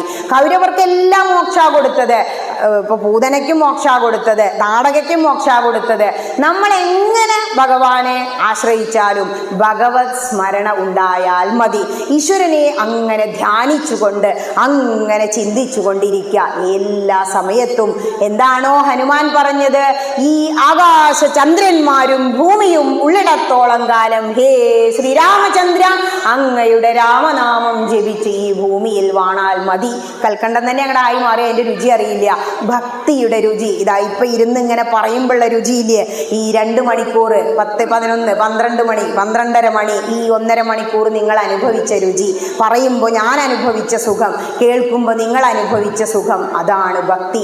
ഭക്തി എന്ന് പറഞ്ഞാൽ ഭക്തലക്ഷണതു ജിജ്ഞാസ ഏവ. ആർക്കാണോ ഭക്തി, ആരാണോ ഭക്തൻ എന്ന് ചോദിച്ചാൽ അറിയണം. ഇപ്പോഴും നിങ്ങളുടെ മുഖം താഴുന്നില്ല. ഇനിയും കേൾക്കണം, ഇനിയും അറിയണം എന്നല്ലേ തോന്നുന്നത്? അതാണെന്ത്? ഭക്തന്റെ ലക്ഷണം. ഭക്തനായിരിക്കുക ഒരുപാട് കാലം ഇനിയും രാമപുരത്ത് വാര്യർ പറഞ്ഞു അത്രേ, കൃഷ്ണനെ 7-ാം നില മാളിക മുകളിൽ നിന്ന് വന്ന് കുചേലനെ കെട്ടിപ്പിടിച്ച സമയത്ത് ഭഗവാൻ പരബ്രഹ്മ ചിരിക്കും കരയും ഒന്നും ഇല്ല. ചിരിക്കാത്ത കരയാത്ത കൃഷ്ണൻ കണ്ണു നിറച്ചു. എന്തോ കൊണ്ടോ ശൗരി കണ്ണു നീരാണിഞ്ഞു ധീരനായ ചിന്താമര കണ്ണനുണ്ടോ കരഞ്ഞിട്ടുള്ളൂ. ഇതൊക്കെ മുത്തശ്ശിമാർക്ക് ഇഷ്ടം. ഭഗവാന്റെ അവസ്ഥ എന്താണെന്നറിയോ? എള്ളിൽ നീറഞ്ഞുള്ളോരെണ്ണയെ പോലെ പോയുള്ളിൽ നീറഞ്ഞു ജഗത്തിലെല്ലാം. എല്ലാവരിലും ഉണ്ട്. നമുക്ക് തോന്നും എന്നെ കൊണ്ട് ഇതൊക്കെ ആവുമോ, എനിക്ക് കിട്ടുമോ? ആവും. ഇല്ലാന്ന് വെറുതെ വിചാരിക്കാം, എനിക്ക് സാധിക്കും. ഹനുമാനോട് എന്താ ജാമ്പവാൻ പറഞ്ഞ്? നിനക്കേ ഇത് കഴിയൂ. ആരെ കയ്യിലാണ് അങ്കുലീയം തന്നത്? രാമനാമാങ്കിതം അങ്കുലീയം നിന്റെ കയ്യിലല്ലേ. നിനക്ക് നിന്റെ ശക്തി. അതിന് വേറൊരു കഥയുണ്ട്, മറന്നുപോയതാ. ഒരാൾ ഓർമ്മിപ്പിച്ചാലേ അത് ഓർമ്മ വരൂ. അപ്പോഴാണ് അങ്ങോട്ട് ചാടാൻ കഴിഞ്ഞത്. നമ്മുടെ ഉള്ളിൽ ഉറങ്ങിക്കിടക്കുന്ന അനന്തമായ ശക്തി അറിയണമെങ്കിൽ ഈശ്വരീയമായ കാര്യങ്ങളിലൂടെ യാത്ര ചെയ്യണം. ആ 6-ാം ഇന്ദ്രിയം പ്രവർത്തിച്ചു തുടങ്ങുമ്പോൾ ഇപ്പൊ സായിബാബ അമൃതാനന്ദമയ്യോ എങ്ങനെയാ അങ്ങനെ പറയുന്നത്? അവരുടെ 6-ാം ഇന്ദ്രിയം എങ്ങനെയാ പ്രവർത്തിക്കുന്നത്? എല്ലാ സമയത്തും അവരങ്ങനെ ധ്യാനത്തിലും ജപത്തിലും. നമ്മൾ എന്ത് കർമ്മം ചെയ്യുമ്പോഴും ഈശ്വരാർപ്പണമായി ചെയ്യുക, ഈശ്വരീയമായി ചെയ്യുക. അപ്പൊ എന്തായി? കർമ്മം കർമ്മയോഗമായി. അത് തന്നെയാണ് ഗീതയും പറയുന്നത്. ഇനി 12:30 എന്തെങ്കിലും സംശയം ഉണ്ടോ? എന്തെങ്കിലും കേൾക്കണമെന്ന് ആഗ്രഹമുണ്ടോ? അങ്ങനെയൊന്നുമില്ല ടീച്ചറെ, അരമണിക്കൂറും കൂടിയും പറഞ്ഞാൽ കേൾക്കാം. അങ്ങനെ വിചാരിക്കുന്നില്ലേ? നാരായണീയക്കാരുണ്ട് അല്ലേ? നരൻ രചിച്ച നാരായണീയത്തെ കുറിച്ച് കൂടി ഇത്തിരി പറയാം. മനുഷ്യനായി ജനിച്ചിട്ട് ഇപ്പൊ ഇതുവരെ പറഞ്ഞതൊക്കെ മുനീശ്വരന്മാര്, മന്ത്രദ്രഷ്ടാക്കളായ മാമുനിമാർ, അവരുടെ ഉള്ളിൽ നിന്നും ഉണ്ടായ അറിവുകൾ. അതായത് മാമുനിമാരെ ഇങ്ങനെ ചിന്തിച്ചൂത്രേ, ഒരുപാട് ജന്മങ്ങളും മരണങ്ങളും സംഭവിക്കുന്നു. ഈ ഭൂമുഖത്തെ സത്യം എന്താണ്, സത്യം എന്താണ് എന്ന് അന്വേഷിച്ച മാമുനിമാർ തപസ്സിലൂടെ മനനത്തിലൂടെ കണ്ടെത്തിയ സത്യം വിളിച്ചു പറഞ്ഞു. ആരെയും പോലെ എൻ്റെ പറഞ്ഞ് എടുത്തു വെച്ചില്ല. ആ വിളിച്ചു പറഞ്ഞത് താളിയോല ഗ്രന്ഥങ്ങളിൽ, അന്നൊക്കെ പറച്ചിലേ ഉള്ളൂ, ആക്കിയതാണ് വേദങ്ങൾ. ഈ വേദങ്ങളിലെ സാരം ലളിതമായി എഴുതിയതാണ് മറ്റു ഗ്രന്ഥങ്ങൾ. അപ്പോൾ ഈ സത്യം എന്താ? നിനക്കൊരു ജന്മം കിട്ടിയിട്ടുണ്ടെങ്കിൽ അതെന്തിനാ? പ്രത്യേകിച്ചും മനുഷ്യനായി ജനിച്ചെങ്കിൽ ഈശ്വര സാക്ഷാത്കാരം ലഭിക്കാനാ. എങ്ങനെയാ ഈശ്വര സാക്ഷാത്കാരം ലഭിക്കുക? എല്ലാ സമയത്തും എന്ത് കർമ്മം ചെയ്യുകയാണെങ്കിലും, ഇപ്പോൾ അമ്പലത്തിൽ വന്ന് ഒരു വിളക്ക്, ഭഗവാന്റെ ഒരു വിളക്ക് മോറാനൊരു അവസരം കിട്ടിയ അത് വലിയ ഭാഗ്യ. അമ്പലത്തിൽ അടിച്ചു തളിക്കാരെ എത്ര ഭഗവാൻ ഏറ്റവും ഇഷ്ടം. കാരണം അവരടിച്ചു തളിച്ചാലേ തിരുമേനി അതിലേ കൊണ്ട് വരുള്ളൂ. അപ്പോൾ പുല്ലിലും എളിയവനാണ് എൻ്റെ ഭക്തൻ. എന്തേ വേണ്ടു? ഇത്തിരി ഭക്തി. അതായത് നമ്മുടെ മനസ്സിൻ്റെ ഉള്ളിലാ ഭക്തി. ഈ മനസ്സൊരു വിളക്ക, തേച്ച് വെടിപ്പാക്കി ശുദ്ധമായ മനസ്സാണ് വിളക്ക്. ആ വിളക്കിൽ ഭക്തിയാകുന്ന കുറച്ച് എണ്ണ ഒഴിക്കണം, വിവേകമാകുന്ന 2 തിരിയിടണം, ജ്ഞാനമാകുന്ന അഗ്നി കൊണ്ട് ആ മനസ്സാകുന്ന വിളക്കിനെ പ്രകാശിപ്പിക്കണം. എന്താ പറയുന്നത് രാമായണം? ഭക്തന് നന്നായി പ്രകാശിക്കും ആത്മാവുണ്ടായിരിക്കും. ഭക്തിയുള്ളവരുടെ കണ്ണുകളിലേക്ക് നിങ്ങൾ സൂക്ഷിച്ചു നോക്കിയാൽ അറിയാം അവരുടെ ആത്മാവിൻ്റെ പ്രകാശം എത്രത്തോളം ഉണ്ട് എന്ന്. ഒരു വ്യക്തി മരിച്ചു കിടക്കുമ്പോൾ കണ്ണടച്ചിട്ടില്ലെങ്കിൽ നിങ്ങൾക്ക് മനസ്സിലാവും ആ ആത്മാവ് അവിടെ ഇല്ല എന്നുള്ളത്. അതായത് ആത്മപ്രകാശം കണ്ണുകളിലൂടെ നമുക്ക് മനസ്സിലാകും. ഭക്തന് നന്നായി പ്രകാശിക്കുന്ന ഒരു ആത്മാവ് ഉണ്ടായിരിക്കും. അപ്പോൾ ആ ഒരു വിളക്ക് അങ്ങനെ പ്രകാശിക്കുന്നത് പോലെ നമ്മുടെ മനസ്സ് ദീപ്തമാവും ഓരോ പ്രഭാഷണം കേൾക്കുമ്പോഴും. ഈ നാരായണീയം രചിച്ച മനുഷ്യനാണ്, നരനാണ്. നരൻ രചിച്ചതാണ് നാരായണീയം. മേൽപ്പത്തൂർ ഭട്ടതിരിപ്പാട് ഞങ്ങളുടെ മലപ്പുറം ജില്ലയിൽ, വില്വമംഗലം മലപ്പുറം ജില്ലയിൽ, പൂന്താനം മലപ്പുറം ജില്ലയിൽ, മേൽപ്പത്തൂർ ഭട്ടതിരിപ്പാട് ഒക്കെ എൻ്റെ സ്വന്തം എന്ന് ഞാൻ പറയുന്നു. ഈ ലോകാസമസ്ത സുഖിനോ ഭവന്തു അല്ലേ, ലോകമേ തറവാട്. അപ്പം പിന്നെ ഒന്നും ഒരു കഥയില്ല. എൻ്റെ എന്നുള്ളതിലൊന്നും ഒരു കഥയില്ല. ഇനി ഞങ്ങളുടെ നാട്ടുകാരനാന്ന് പറഞ്ഞു എന്നേ ഉള്ളൂ. ഇപ്പം എല്ലാവരും നാരായണീയത്തിൻ്റെ പുറകെ. എന്താ കാരണം? അസുഖങ്ങളാണേ. നാരായണീയം ദിവ്യൌഷധ. എന്താ ആദ്യം പറയുന്നത്? ഹന്തഭാഗ്യം ജനാനാം. ജനിച്ചത് തന്നെ ഭാഗ്യമല്ലേ കൃഷ്ണ, നിങ്ങൾ അതിലും അഭിമാനിക്കാം. ഗുരുവായൂരപ്പൻ നിങ്ങളുടെ നാട്ടിൽ തൃശ്ശൂരിലായിരിക്കുന്നത്. ഇനിയോ അത് കഴിഞ്ഞ് അതിൻ്റെ താഴെയല്ലേ ഇപ്പോൾ ഭട്ടതിരിപ്പാടൊക്കെ അവിടെ ഇരുന്നിട്ടല്ലേ നാരായണീയം രചിച്ചത്. 6-ാമത്തെ ദശകം എത്തുമ്പോൾ നമ്മളൊന്നും അത്ര ശ്രദ്ധിക്കാത്തതാണ്. ഏവം ചതുർദശ ജഗന്മയതാം ഗതസ്യ പാതാളമീശ തവ പാദതലം വദന്തി എന്ന് പറഞ്ഞ് ഭഗവാന്റെ ആ വിശ്വരൂപം ഗീതയിൽ എന്താ അർജുനന് വിശ്വരൂപം കാണിച്ചു കൊടുക്കുമ്പോ അതുവരെ എന്താ വിളിച്ചത്? ഹേ കൃഷ്ണ, ഹേ യാദവ, ഹേ സഖേതി. എടോ കൃഷ്ണ, എടോ യാദവ എന്നാ വിളിച്ച്. വിശ്വരൂപം കണ്ടപ്പോഴാ കുരുക്ഷേത്ര യുദ്ധഭൂമിയിൽ അതിങ്ങനെ വെച്ചിട്ടുണ്ട് ആ വിശ്വരൂപത്തിന്റെ ഒരു പ്രതിമ. അത് കണ്ടപ്പോഴാ പറഞ്ഞത്, അയ്യോ കൃഷ്ണ, ഞാൻ എന്തൊക്കെയാ വിളിച്ചത്? പ്രസീദ ദേവേശ ജഗന്നിവാസ, ഗീതാ ശ്ലോകം. അപ്പോ ഭഗവാനെ ജഗന്നിവാസ, എന്നിൽ പ്രസാദിക്കണമേ എന്ന് പ്രാർത്ഥിച്ചു. അതുപോലെ ഈ വിശ്വരൂപം അങ്ങനെ വരച്ചു വെച്ചിരിക്കുക 6-ാമത്തെ അധ്യായത്തിൽ ഭഗവാന്റെ. അവസാനം പറയുക എന്താണെന്നറിയോ? ഈ ദൃഗ്ജഗന്മയവ പുസ്തക കർമ്മഭാജാം കർമാവസാന സമയേ സ്മരണീയമാഹു തസ്യാന്തരാത്മവപുഷേ വിമലാത്മനേ വാദാലയാദിവ നമോസ്തു നിരുന്ധിരോഗാൻ. ആദ്യത്തെ 2 അധ്യായങ്ങളില് അസുഖം മാറ്റണേന്ന് പറയില്ല. 3-ാമത്തെ ദശകം മുതൽ അങ്ങോട്ട് പറയാ നിരുന്തിരോഗാൻ, നിരുന്തിരോഗാൻ. നമ്മുടെ ഈ ശരീരം എടുത്താ നമുക്ക് സുഖം ഉണ്ടാവില്ല. സന്തോഷിക്കാനാണോ അങ്ങോട്ട് വന്നേ? എന്നും പ്രാരാബ്ദവും പ്രശ്നങ്ങളും ടെൻഷനും അല്ലേ? ഇന്ന് രാവിലെ ആയിട്ട് ഇപ്പോൾ 12 മണി, എത്ര സമയങ്ങൾ ചിരിച്ചേ? വളരെ കുറച്ചാ. ഫ്രണ്ട്സിനെ കാണുമ്പോൾ തന്നെ ചിരിക്കണോ വേണ്ടേ അങ്ങനെ വിചാരിച്ചിട്ടാ. മനസ്സ് തുറന്ന് ചിരിച്ചാൽ അത് ചിരി ഒരു ട്രീറ്റ്മെൻറ്റാ. അപ്പോൾ ഇവിടെ എന്താ പറയുന്നതെന്നറിയോ? അസുഖം മാറ്റണേന്ന് പറയുന്നതിന് മുമ്പ് അവസാന സമയേ, കർമ്മ അവസാന സമയേ, എല്ലാ കർമ്മം അവസാനിപ്പിക്കുമ്പോഴും അത് ഈശ്വരാർപ്പണമായിട്ട് ചെയ്യാം. എല്ലാ കർമ്മം അവസാനിക്കും എപ്പോഴാ? മരിക്കുമ്പോഴാ. ആ മരിക്കുന്ന സമയത്ത് എന്താ പ്രാർത്ഥിക്കേണ്ടത് എന്നാ പറയുന്നത്? ഹേ കൃഷ്ണ, മഹാദേവനാണല്ലോ സംഹാരമൂർത്തി. എന്താ നമ്മൾ പ്രാർത്ഥിക്കുക? ഈ ശരീരത്തിൽ ഇരുന്നു കൊണ്ട് എന്താ എല്ലാം സ്വയം ചെയ്യാൻ കഴിയണം. അതായത് നമ്മൾ എന്തെങ്കിലും ചെയ്യുമ്പോൾ ഒരാളെ ആശ്രയിക്കാതെ, നമ്മൾക്ക് 1-നും 2-നും പോകാൻ ഒരാളെ ആശ്രയിക്കാത്ത ഒരവസ്ഥ ഉണ്ടായിരിക്കണം. മറ്റൊന്നെന്താ? അവസാന സമയത്ത് ഈ ദേഹത്തിൽ അങ്ങയുടെ സാന്നിധ്യം ഉണ്ടാകണമേ. ഇതാണ് പ്രാർത്ഥന അവസാനം. അപ്പോൾ ഇതൊക്കെ കഴിഞ്ഞങ്ങോട്ട് ചെന്നാൽ ഗോപികാഗീതമൊക്കെ കാണുക. അവസാനത്തെ ദശകം എത്തുമ്പോൾ 99-ാമത്തെ ദശകം മുഴുവൻ വേദ തത്വങ്ങൾ അങ്ങനെ എടുത്തു വെച്ചിരിക്കുക. ഏകാദശിയെക്കുറിച്ചൊക്കെ പറയുന്നുണ്ട്. ഗംഗാഗീതാജ ഗായത്രി വിജ തുളസിക ഗോപിക ചന്ദനം തൽ. എന്ത് സുന്ദരമായിട്ടാ ഏകാദശി നോറ്റ് എന്തൊക്കെ ചെയ്തു? 9 കാര്യങ്ങൾ ചെയ്യണം. ഗംഗാ തീർത്ഥം, ഒരു ഗ്ലാസ്സിൽ വെള്ളം എടുക്കും, അതിൽ 2 തുളസിപ്പൂവ് പൊട്ടിച്ചിട്ടിട്ട് പകുതി അടച്ചു പിടിച്ചിട്ട് ഗംഗേ ജയമുനി ചെയ്വ ഗോദാവരി സരസ്വതി നർമ്മദേ സിന്ധു കാവേരി ജലേസ്മിൻ സന്നിധിം ഗുരു എന്ന് പറഞ്ഞ് അത് ഗംഗാ തീർത്ഥമാക്കി വേണം സേവിക്കാൻ. ഇനിയോ ഗോപികാ ചന്ദനം തൊടണം. നമ്മളെ ആൾക്കാർക്ക് ഇല്ലാത്തതാ. എന്തിനാ ചന്ദനം തൊടണേ? ആത്മാവ് എവിടെയാ? ആത്മാവിനെ പ്രകാശിപ്പിക്കാനാ. ഇനിയോ അതും കഴിഞ്ഞ് അവസാനത്തെ ദശകം എത്തുമ്പോൾ നമ്മളെ പോലെ പറയാം. നമ്മൾ കുറേ ജപിക്കും. നിർബന്ധലാം മുത്തശ്ശി പറഞ്ഞ പോലെ ഞങ്ങൾ കുറേ ചൊല്ലുന്നൊക്കെ ഉണ്ട്. ടീച്ചറെ ഒന്നും അറിയില്ല കേട്ടോ. അതന്നെയാ എല്ലാവരെയും അവസ്ഥ. എല്ലാം അറിഞ്ഞ ആരാളെ? ആരുമില്ല. അപ്പോൾ എല്ലാം തികഞ്ഞവരില്ല. എനിക്കറിയുന്നത് പോലെ പണ്ടൊരു കുട്ടി ഒരു ഗുരുവിൻ്റെ അടുത്ത് ചെന്നു. ഒരു മന്ത്രം പറഞ്ഞു തരുമോ ചോദിച്ചു അത്രേ. അദ്ദേഹം ബ്രാഹ്മണനാ. ദേഷ്യം വന്നു. വിഡ്ഢി കുഷ്മാണ്ടെന്ന് പറഞ്ഞു അത്രേ. കുട്ടി എന്ത് കരുതി? ഇതെന്നെ മന്ത്രം. വിളക്കൊക്കെ കത്തിച്ച് ഗംഭീരമായിട്ട് ജപിക്കാൻ തുടങ്ങി. വിഡ്ഢി കുഷ്മാണ്ടം 108 തവണ. ഒരു ദിവസം അപ്പുറത്ത് ഇയാൾ വലിയ വിഷവൈദ്യനാ. മരണത്തിനെ കാണുന്ന ഒരാളെ പാമ്പ് കടിച്ചു കൊണ്ടുവന്നു. ഇയാൾ ഇറക്കിയിട്ട് ഇറങ്ങുന്നില്ല. അപ്പോൾ ഒരാൾ പറഞ്ഞു അത്ര ഇതിലും വലിയ ഈ കുട്ടിയുടെ ഇയാളുടെ ഒരു ശിഷ്യനുണ്ട് അപ്പുറത്തെ വീട്ടിൽ, ഒന്ന് അവിടെയും കൂടി പോയി നോക്കൂന്ന്. ആ കുട്ടിയുടെ അടുത്ത് വന്നു അത്രേ. കുട്ടി ഒരു തുള്ളി വെള്ളം എടുത്ത് ജപിച്ചു. അയാളാണ് നീട്ടു അത്രേ. അപ്പം തന്നെ ഇയാൾക്ക് മനസ്സിലായി. എല്ലാവരും പറഞ്ഞു കേട്ടോ, നിങ്ങളെ ശിഷ്യൻ അതികേമനാ. ഏത് ശിഷ്യൻ? ഏകലവ്യനെ പോലെയാണ്.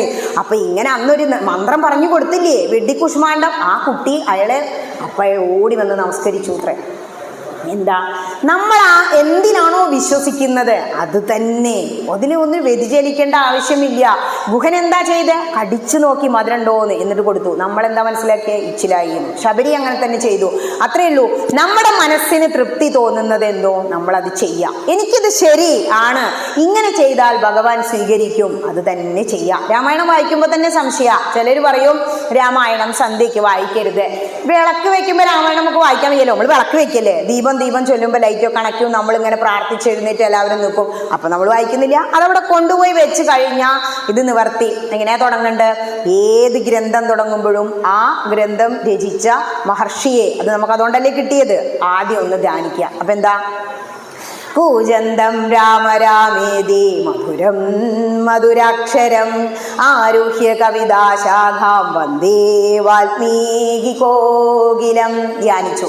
അത് കഴിഞ്ഞാൽ നമ്മൾ വായിക്കുന്നത് അധ്യാത്മരാമായണം, സാനന്ദരൂപം, അധ്യാത്മരാമായണം രചിച്ച ആചാര്യന് പ്രണാമം. അതിനുശേഷം ഹരിശ്രീ ഗണപതയെ നമ ആചാര്യനും അർപ്പിച്ചു. ദേ കിടക്കണോ ചൊല്ലി രാമ രാമ രാമ. എന്നിട്ടോ നിർത്തുമ്പോഴും നമ്മൾ എന്ത് ചെയ്താൽ മതി? ഏകശ്ലോകി രാമായണം അവസാനം വായിച്ച 2 വരി നിർത്തുന്നില്ല, അവിടെ തന്നെ വെക്കുന്നു. പിറ്റേ ദിവസം ആ 2 വരി ആവർത്തിച്ച് വായിക്കുന്നു, പിന്നീടും തുടരുന്നു. ഇത് വയലിൽ തകരയിലൊന്നും നിർത്തണമെന്ന് ഒരു ഗ്രന്ഥത്തിലും എഴുതി വെച്ചിട്ടില്ല. കുറേ കാര്യങ്ങൾ നമ്മളെ ആൾക്കാർ പാടി പതിഞ്ഞ് വന്നതുണ്ട്. കുറേ ഗ്രന്ഥങ്ങളിലൂടെ പോയ വ്യക്തിയാണ് ഞാൻ. അവിടെ ഒന്നും ഇത് കണ്ടില്ല.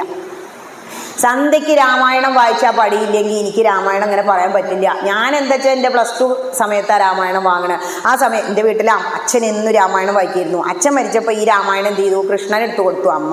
പിന്നെ ഞാൻ ചോദിച്ചപ്പോൾ പറഞ്ഞു അവരെ വീട്ടിലാണെന്ന്. ഞാൻ ചോദിച്ചു ഒന്ന് തരുമോ വായിക്കാൻ? എൻ്റെ രാമായണം എൻ്റെ വീട്ടിൽ വന്ന് വായിക്കണം എന്ന് പറഞ്ഞു. ഞങ്ങളുടെ വീട്ടിൽ നിന്ന് കൊടുത്ത രാമായണം. അപ്പം ഞാനൊരു രാമായണം വാങ്ങിച്ചു. 100 രൂപ. സീലടിക്കാൻ സമ്മതിച്ചില്ല. അതിൽ തൊഴുത് ഞാൻ സ്വയം ഭഗവാൻ ഉദ്ധവനോട് പറയുന്നുണ്ട്, കൃഷ്ണ ഗുരു വേണമെന്ന് പറയുന്നു. ആരാണ് ഗുരു? ഹേ ഉദ്ധവ, ജിജ്ഞാസുവും വിചാരശീലനുമായ ഒരു വ്യക്തിക്ക് താൻ തന്നെയാണ് ഗുരു. നമുക്ക് ആഗ്രഹം ഉണ്ടായാൽ മതി. മുണ്ടക്കാട്ട് മനസ്സില് കൃഷ്ണൻ തിരുമേനി പറഞ്ഞു, മോൾ ആഗ്രഹിക്കുന്നില്ലേ ഭാഗവതം പഠിയും. എന്താ ഭാഗവതം എഴുതി വെച്ചിരിക്കുന്നത്? ഇത് സുന്ദരമായിട്ടാ. കുന്തിദേവി എന്താ സ്തുതിച്ചത്? കൃഷ്ണായ വാസുദേവായ ദേവകീ നന്ദനായ ച നന്ദഗോപകുമാരായ ശ്രീകൃഷ്ണായ നമോ നമ. ഹേ കൃഷ്ണ, എനിക്ക് ദുരിതങ്ങൾ തരണേ എന്ന് പ്രാർത്ഥിച്ചപ്പോൾ കുന്തിദേവിയോട് ചോദിച്ചു ഇത്രേ, എന്താ അമ്മേ അങ്ങനെ പറയണേ? അല്ലെങ്കിൽ ഞാൻ അങ്ങയെ മറന്നു പോകും. ഇപ്പൊ ഇവിടെ വന്നിരിക്കുന്നവര് എല്ലാ തരത്തിലും സുഖം ഉള്ളവരായിരിക്കില്ല, ഏറ്റവും അധകൃതരും ആയിരിക്കില്ല. ആ പകുതിയിൽ നിൽക്കുന്നവർ, അവർക്ക് കുറച്ചൊക്കെ ഭക്തിയുണ്ട്.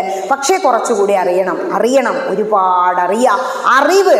നമ്മുടെ ഏറ്റവും നല്ല സുഹൃത്ത് ആരാണ് എന്ന് ചോദിക്കുമ്പോൾ മഹാഭാരതത്തിൽ പറയുന്നുണ്ട്, ഞാൻ നേടിയ അറിവാണ് എൻ്റെ ഏറ്റവും നല്ല സുഹൃത്ത്. ഏറ്റവും വേഗതയേറിയ വാഹനം എൻ്റെ മനസ്സ്. ഗുരുവായൂർ നടക്കില്ലെന്ന് പറയുമ്പോഴേക്കും നിങ്ങളുടെ മനസ്സുകൊണ്ട് നിങ്ങൾ അവിടെ എത്തി, ശരീരം മാത്രമേ ഇവിടെ ഉള്ളൂ. പിന്നെ ധൈര്യമാണ് ആപത്തിൽ ഏറ്റവും വലിയ സുഹൃത്ത് എന്ന് പറയുന്നുണ്ട്. ഇതൊക്കെ ഭാരതത്തിലൂടെ പോകണം. അപ്പോൾ അറിവ് നേടുക, ഒരുപാട് അറിവ് നേടി അറിവിൽ ആനന്ദം കണ്ടെത്തുക. അതിനുവേണ്ടി ഒരുപാട് ഗ്രന്ഥങ്ങളിലൂടെ യാത്ര ചെയ്യുക. ഇനി അവസാനം പറയാ, ഞാനൊന്നും അറിയില്ല കേട്ടോ, എനിക്കൊന്നും അറിയില്ല. അജ്ഞാത്വാതേ മഹത്വം യദിഹ നിഗദിതം വിശ്വനാഥ ക്ഷമേധ എന്നും പറയാം. യദിഹ നിഗദിതം, വേദങ്ങൾ പറയുന്നു അങ്ങയെ സ്തുതിക്കണം. അതുകൊണ്ടാണ് ഞാൻ എഴുതിയത്. കൃഷ്ണ ക്ഷമിക്കണേ, 1036 ശ്ലോകങ്ങളിലായി ഞാനിങ്ങനെ എഴുതി വെച്ചു. സ്ഫീതം ലീലാവതാരേരിതമിഹ പുരുതാമായുരാരോഗ്യ സൗഖ്യം. ഹേ കൃഷ്ണ, ഈ ശരീരത്തില് ആയുസ്സും ആരോഗ്യവും സുഖവും തരേണമേ. ഇത് 3 ഉണ്ടെങ്കിലേ നമുക്ക് ഇവിടെ വന്നിരിക്കാൻ പറ്റൂ. ആയുസ്, ജനിച്ചു 10 വയസ്സായപ്പോഴേക്കും മരിച്ചു പോയപ്പോൾ ഇവിടെ വന്നിരിക്കില്ല. ആരോഗ്യം, ഒരുപാട് ആയുസ്സുണ്ട്, എഴുന്നേറ്റിരിക്കാൻ വയ്യെങ്കിലും ഇവിടെ വന്നിരിക്കില്ല. ഇനിയോ ആയുസ്സും ആരോഗ്യവും ഒക്കെ ഉണ്ട്, മനസ്സിനൊരു സുഖമില്ല, ഇവിടെ വന്നിരുന്നിട്ട് വല്ല കാര്യമുണ്ടോ? നിങ്ങളിത് കേട്ടങ്ങനെ രസിച്ചെങ്കിൽ അത് ഭഗവാന്റെ അനുഗ്രഹം, ശ്രീ ഭഗവതിയുടെ അനുഗ്രഹം. വാനരയുധമായ വാതാത്മജനായ, ഇന്നലെ അവിടെ പാടാമെന്ന് വിചാരിച്ചതാ, കദളിപ്പഴങ്ങൾ അങ്ങോട്ട് നേദിക്കുമ്പോൾ ഓടി വരുന്നൊരു ഹനുമാന്റെ പാട്ടില്ലേ, കദളിപ്പഴങ്ങൾ വെച്ചിട്ടൊരു നാൾ വിളിച്ചപ്പോൾ ഓടി ഓടി ഓടി വന്ന ഹനുമാനേ ഹനുമാനേ വായുപുത്ര ഹനുമാനേ അഞ്ജന മകനെ ഹനുമാനേ രാമഭക്ത സീതാഭക്ത അഞ്ജന മകനെ ഹനുമാനേ. ഒരുപാട് പേര് കൂട്ടി പറഞ്ഞതാട്ടോ. ഇങ്ങനെ ഒരുപാട് ജപിക്കുക, ഒരുപാട് കീർത്തനങ്ങൾ ചൊല്ലുക, ഉറച്ചു ജപിച്ചാൽ ഭജനയായി ഒരുപാട് ഒരുപാട് സത്സംഗങ്ങൾ കൂടാൻ ഭഗവതി നിങ്ങളെ അനുഗ്രഹിക്കട്ടെ. അതിനുവേണ്ടി നല്ല നല്ല ആചാര്യന്മാർ നിങ്ങളുടെ മുന്നിൽ വരട്ടെ. ഇത് ജ്ഞാനയജ്ഞം. എന്ത് യജ്ഞം നടത്തിയാലും ശ്രുതി സംഭവിക്കുന്ന, അതിനെന്ത് ചെയ്താൽ മതി? ഭഗവതിക്ക് അങ്ങോട്ട് സമർപ്പിക്കുക. പുണ്യവും പാപവും ഒക്കെ ദാ കാൽപാദങ്ങളിൽ വെച്ചു, എനിക്കൊന്നും വേണ്ട, കർമ്മഫലം അനുഭവിക്കേണ്ടെന്നാ.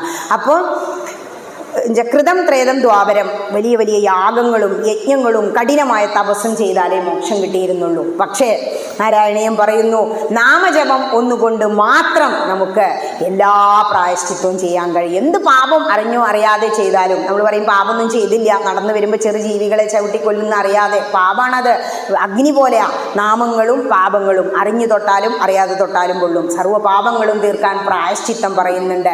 പക്ഷേ ഒരു തവണ പ്രായശ്ചിത്തം ചെയ്താൽ ആ തെറ്റ് പിന്നെ അറിഞ്ഞുകൊണ്ട് ചെയ്യരുത്. ഇതെന്തേ ഉള്ളൂ? നാമജപം. അപ്പോൾ രാമനാമത്തോടെ നിർത്താം. അവസാനം ഒരു ഉപദേശമുണ്ട് ഗീതയിൽ. നിങ്ങളെല്ലാ ധർമ്മങ്ങളും ത്യജിച്ച് എന്നിലേക്ക് വന്നോളൂ. സർവധർമാൻ പരിത്യജ്യ മാമേകം ശരണം വ്രജ അഹം ത്വാ സർവപാപേഭ്യോ മോക്ഷയിഷ്യാമി മാ ശുചാ. ഒരുപാട് അർത്ഥങ്ങളുള്ളതാ. സർവധർമാൻ പരിത്യജ്യ. എത്ര കാലമായില്ലേ പാത്രം കഴുകും ചോറുണ്ടാക്കും ചെയ്യണു, എന്നിട്ട് എന്താ? കുറ്റം കൊണ്ടല്ലേ കൂലി തരിക? ആണുങ്ങളും തന്നെ വീട് എങ്ങനെയൊക്കെ നോക്കിയാലും എനിക്ക് അത്ര രൂപയുടെ സാരി വാങ്ങി തന്നില്ല, പരാതികളും പരിഭവങ്ങളും നിറഞ്ഞൊരു ജീവിതം. ഭഗവാൻ പറയാ, മതി, ഇതുകൊണ്ടൊക്കെ ഇത്ര സുഖേ കിട്ടുള്ളൂ, ഇതിന്ന് ഇത്രേ കിട്ടൂന്ന് മനസ്സിലാക്കിയ, സത്യം മനസ്സിലാക്കിയ എന്ത് ചെയ്യാം? സർവധർമാൻ പരിത്യജ്യ. ഇതൊക്കെ എത്ര മതി, സുഖം ഇതിലൊന്നും കിട്ടില്ല. കിട്ടുമെന്ന് കരുതിട്ട് എല്ലാ സുഖവും ഒരു നിമിഷ നേരത്തേക്ക്, പായസം കുടിച്ച മാതിരിയാ എല്ലാ സുഖങ്ങളും, ശരീരത്തിലെ എല്ലാ ഇന്ദ്രിയ സുഖങ്ങളും. നല്ലൊരു കാഴ്ച കണ്ട എത്ര സമയത്തേക്കാണ്? അതുപോലെ. അതുകൊണ്ട് എല്ലാ ധർമ്മങ്ങളും ത്യജിച്ച് നിങ്ങൾ എന്ത് ചെയ്യണം? മാമേകം ശരണം വ്രജ, എന്നെ ശരണമായി പ്രാപിക്കണം. എന്തിനാ? അഹം ത്വാ സർവപാപേഭ്യോ, നിങ്ങളുടെ എല്ലാ പാപങ്ങളും. നമ്മൾ ഒരുപാട് പാപങ്ങൾ അറിഞ്ഞും അറിയാതെയും ചെയ്യുന്നുണ്ട് അല്ലേ? വക്കീലന്മാർ നുണ പറഞ്ഞിട്ട് കേസ് ജയിക്കുന്നു, ജഡ്ജിമാർ തൂക്കിക്കൊല്ലാൻ നിരപരാധികളെ വിധിക്കുന്നു, മിലിറ്ററിയിൽ കൊല്ലടാന്ന് പറയുമ്പോൾ കൊല്ലണു. എല്ലാം ത്യജിച്ച് എന്നിലേക്ക് വന്നാൽ അഹം ത്വാ സർവപാപേഭ്യോ, നിങ്ങളുടെ എല്ലാ പാപങ്ങളും നശിപ്പിച്ച് മാ ശുച, നിങ്ങളെ മോക്ഷം തരാൻ, മോക്ഷയിഷ്യാമി മാ ശുച, നിങ്ങൾക്ക് മോക്ഷം തരാൻ ഞാനിവിടെ ഉണ്ട്. പക്ഷേ കൈയൊന്ന് പൊന്തിച്ച് കാണിക്കണ്ടേ? വെറുതെ നമ്മൾ ആ ഗീതയിലൂടെ ഒന്ന് അങ്ങനെ പോവാം. അവസാനം എന്താ പറയുന്നത്? എത്ര യോഗേശ്വര കൃഷ്ണോ എത്ര പാർത്ഥോ ധനുർധരാ തത്ര ശ്രീർ വിജയോ ബോധിർ ധ്രുവാനീതിർമതിർമമാ. എവിടെയാണോ ധനുർധരനായ പാർത്ഥനും കൃഷ്ണനും ഉള്ളത്, അവിടെ ഐശ്വര്യം വീര്യം എല്ലാം ഉണ്ടാകും. ആരാ? ഭഗവതി. 6 ഭഗങ്ങളുള്ളവൾ ഭഗവതി, 6 ഭഗങ്ങളുള്ളവൻ ഭഗവാൻ. ആരാ? എന്തൊക്കെ 6 ഭഗങ്ങൾ? ഐശ്വര്യം, വീര്യം, ശ്രീ, യശസ്, വിജ്ഞാനം, വൈരാഗ്യം. ഇതെല്ലാം എന്താ? ധർമാർത്ഥകാമ മോക്ഷം. അതാണ് ജീവിതം. ജീവിതത്തിൽ നിങ്ങൾ നല്ല ആരോഗ്യമുള്ളപ്പോൾ ധർമ്മത്തിലൂടെ അർത്ഥം സമ്പാദിച്ചു, കാമം ആഗ്രഹങ്ങൾ സാധിച്ചു, അവസാനം മോക്ഷം എന്ന് പറഞ്ഞൊരു സാധനം ഉണ്ട് എന്നുള്ളത് മനസ്സിൽ വെക്കുക. അല്ലാതെ എന്നും ഈ ശരീരത്തിൽ ഇങ്ങനെ സുഖിച്ചിരിക്കാൻ പറ്റില്ല. ഈ ശരീരം നമ്മളതല്ല. വന്നപ്പോൾ 2 കിലോ 2.5 കിലോ ഉള്ളൂ, പോകുമ്പോഴേക്ക് 60 കിലോ ആയി. നമ്മൾ കൊണ്ടുവന്നതാണോ? അല്ല. ഈ ഭൂമിയിൽ നിന്ന് എടുത്താണ് ഈ ശരീരം ഇങ്ങനെ ആയത്. വാങ്ങിയതെല്ലാം തിരിച്ചു കൊടുക്കണം, പ്രകൃതിയുടെ നിയമ. വന്നതെല്ലാം തിരിച്ചു പോകണം. അവതാര പുരുഷനായ ശ്രീരാമചന്ദ്രൻ കൂടി അവസാനം സരയൂ നദിയിലേക്ക് ഇറങ്ങി ദേഹത്യാഗം ചെയ്തു. എങ്കിൽ കേവലം മനുഷ്യരായ നമ്മൾ ഇത് കെട്ടിപ്പിടിച്ചുകൊണ്ടിരിക്കണം എന്ന് ആഗ്രഹിച്ചിട്ട് കാര്യമുണ്ടോ? ഏത് നിമിഷവും ഈ ശരീരം ത്യജിച്ച് കൃഷ്ണ അങ്ങ് വിളിച്ചാൽ മതി, ഞാതാ വരാൻ തയ്യാറാണ് കേട്ടോ എന്ന് പറഞ്ഞ് ജീവിതമാവണം 50 വയസ്സ് കഴിഞ്ഞ. അപ്പൊ പിന്നെ എന്തിനെ തോന്നൂ? എപ്പോഴും നാമജപം ചെയ്യാൻ തോന്നും. ആ രാമായണങ്ങൾ എടുത്ത് വെച്ചിട്ട് ഒരു വരിയുള്ളൂ, ജീവിത സാക്ഷാത്കാരം എന്താ? നിസ്സാരമെത്രയും സംസാരമോർക്കിലോ സത്സംഗമൊന്നേ ശുഭകരമായുള്ളൂ. ഇന്നൊരു സത്സംഗം കേട്ടാ അപ്പം അന്വേഷിക്കും അടുത്തത് എവിടെയാ? കർക്കിടകല്ലേ, അടുത്ത എല്ലാ ഞായറാഴ്ചയും ബുക്കിംഗ്, എല്ലാ ഞായറാഴ്ചയും ഉണ്ട്. അപ്പോൾ അടുത്ത ഞായറാഴ്ച ഇന്നോടത്തുണ്ടല്ലേ, നമുക്ക് അങ്ങനെ പോവാം. അങ്ങനെ ഒരു കൂട്ടായ്മയോടുകൂടി നിങ്ങളങ്ങനെ ഒരു കൂട്ടമായിട്ട് ജപിച്ച് പ്രാർത്ഥിച്ച് നടക്കുമ്പോൾ, ഒന്നിച്ചിരുന്ന് ചൊല്ലിയപ്പോൾ ഒരു കമ്പനി ഉണ്ടായില്ലേ, ഒറ്റയ്ക്ക് ചൊല്ലുമ്പോൾ അത് കിട്ടില്ല. അതിന് വേണ്ടിയിട്ടാണ് കൂട്ടായ്മ. ക്ഷേത്രത്തിൽ മാത്രമാണ് ഒരുമ, സ്നേഹം, ഐക്യം ഇതൊക്കെ നമുക്ക് കാണാൻ കഴിയുക, കൂട്ടായ്മ കാണാൻ കഴിയുക. അതിൻ്റെ കേന്ദ്രങ്ങളാവണം ക്ഷേത്രങ്ങൾ. ഇനിയും ഒരുപാട് സത്സംഗങ്ങൾ ഉണ്ടാവട്ടെ. യജ്ഞം സമർപ്പിക്കുകയാണ് നാമജപത്തിലൂടെ. രാമനാമം ഒന്നുകൂടി ചെല്ലാം. രാമ രാമ രാമ രാമ രാമ രാമ പാഹി മാം രാഘവ മനോഹര മുകുന്ദ രാമ പാഹി മാം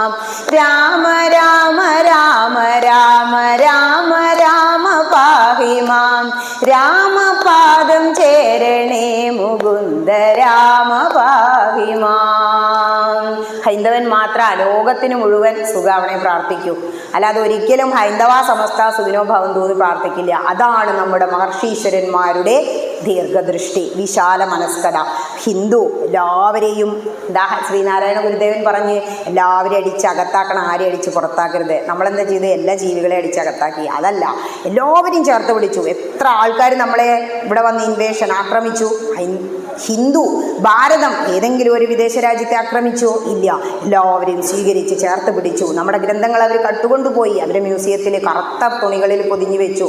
ബാക്കി കിട്ടിയ ഇത്തിരി കൊണ്ട് ഇപ്പോഴും ഐൻസ്റ്റീൻ പറഞ്ഞു അത്രേ, ഭാരതത്തിനു മുന്നിൽ അറിവിനു വേണ്ടി കൈനീട്ടി യാചിച്ച് ഈ ലോകം നിൽക്കുന്ന ഒരു ദിവസം വരും. അതാണ് ഇപ്പോൾ നടന്നുകൊണ്ടിരിക്കുന്നത്, ഇങ്ങോട്ട് വന്നുകൊണ്ടിരിക്കുക. നമ്മുടെ ഗായത്രി മന്ത്രം, നമ്മുടെ വേദം, നമ്മുടെ ഗീത, ഇത് തന്നെ അവർ ചൊല്ലിക്കൊണ്ടിരിക്കണേ. ഇപ്പോഴും നോക്കൂ, നമ്മുടെ നാട്ടിലേക്ക് എല്ലാവരും വന്നുകൊണ്ടിരിക്കണേ. നമ്മൾ അഭിമാനിച്ചൂടെ? നമ്മുടെ സ്വന്തം, പ്രത്യേകിച്ചും നിങ്ങളുടെ തൃശ്ശൂരിൻ്റെ സ്വന്തം ഗുരുവായൂരപ്പൻ. ഹരേ കൃഷ്ണ. ഒന്നിച്ചു ചൊല്ലാം കേട്ടോ. കായേന വാചാ മനസേന്ദ്രിയൈർവാ ബുദ്ധ്യാത്മനായ പ്രകൃതിർസ്വഭാവാൽ കരോമി യദ്യൽ സകലം പരസ്മൈ നാരായണായേതി സമർപ്പയാമി നാരായണായേതി സമർപ്പയാമി ജഗദംബികായേതി സമർപ്പയാമി. സ്വസ്തി പ്രജാഭ്യഃ പരിപാലയന്താം ന്യായേന മാർഗേണ മഹിം മഹീശാ ഗോബ്രാഹ്മണേഭ്യഃ ശുഭമസ്തു നിത്യം. ലോകാ സമസ്താ സുഖിനോ ഭവന്തു ലോകാ സമസ്താ സുഖിനോ ഭവന്തു ലോകാ സമസ്താ സുഖിനോ ഭവന്തു. ഓം ശാന്തി ശാന്തി ശാന്തി. ഓം ഹരി തത്സത്.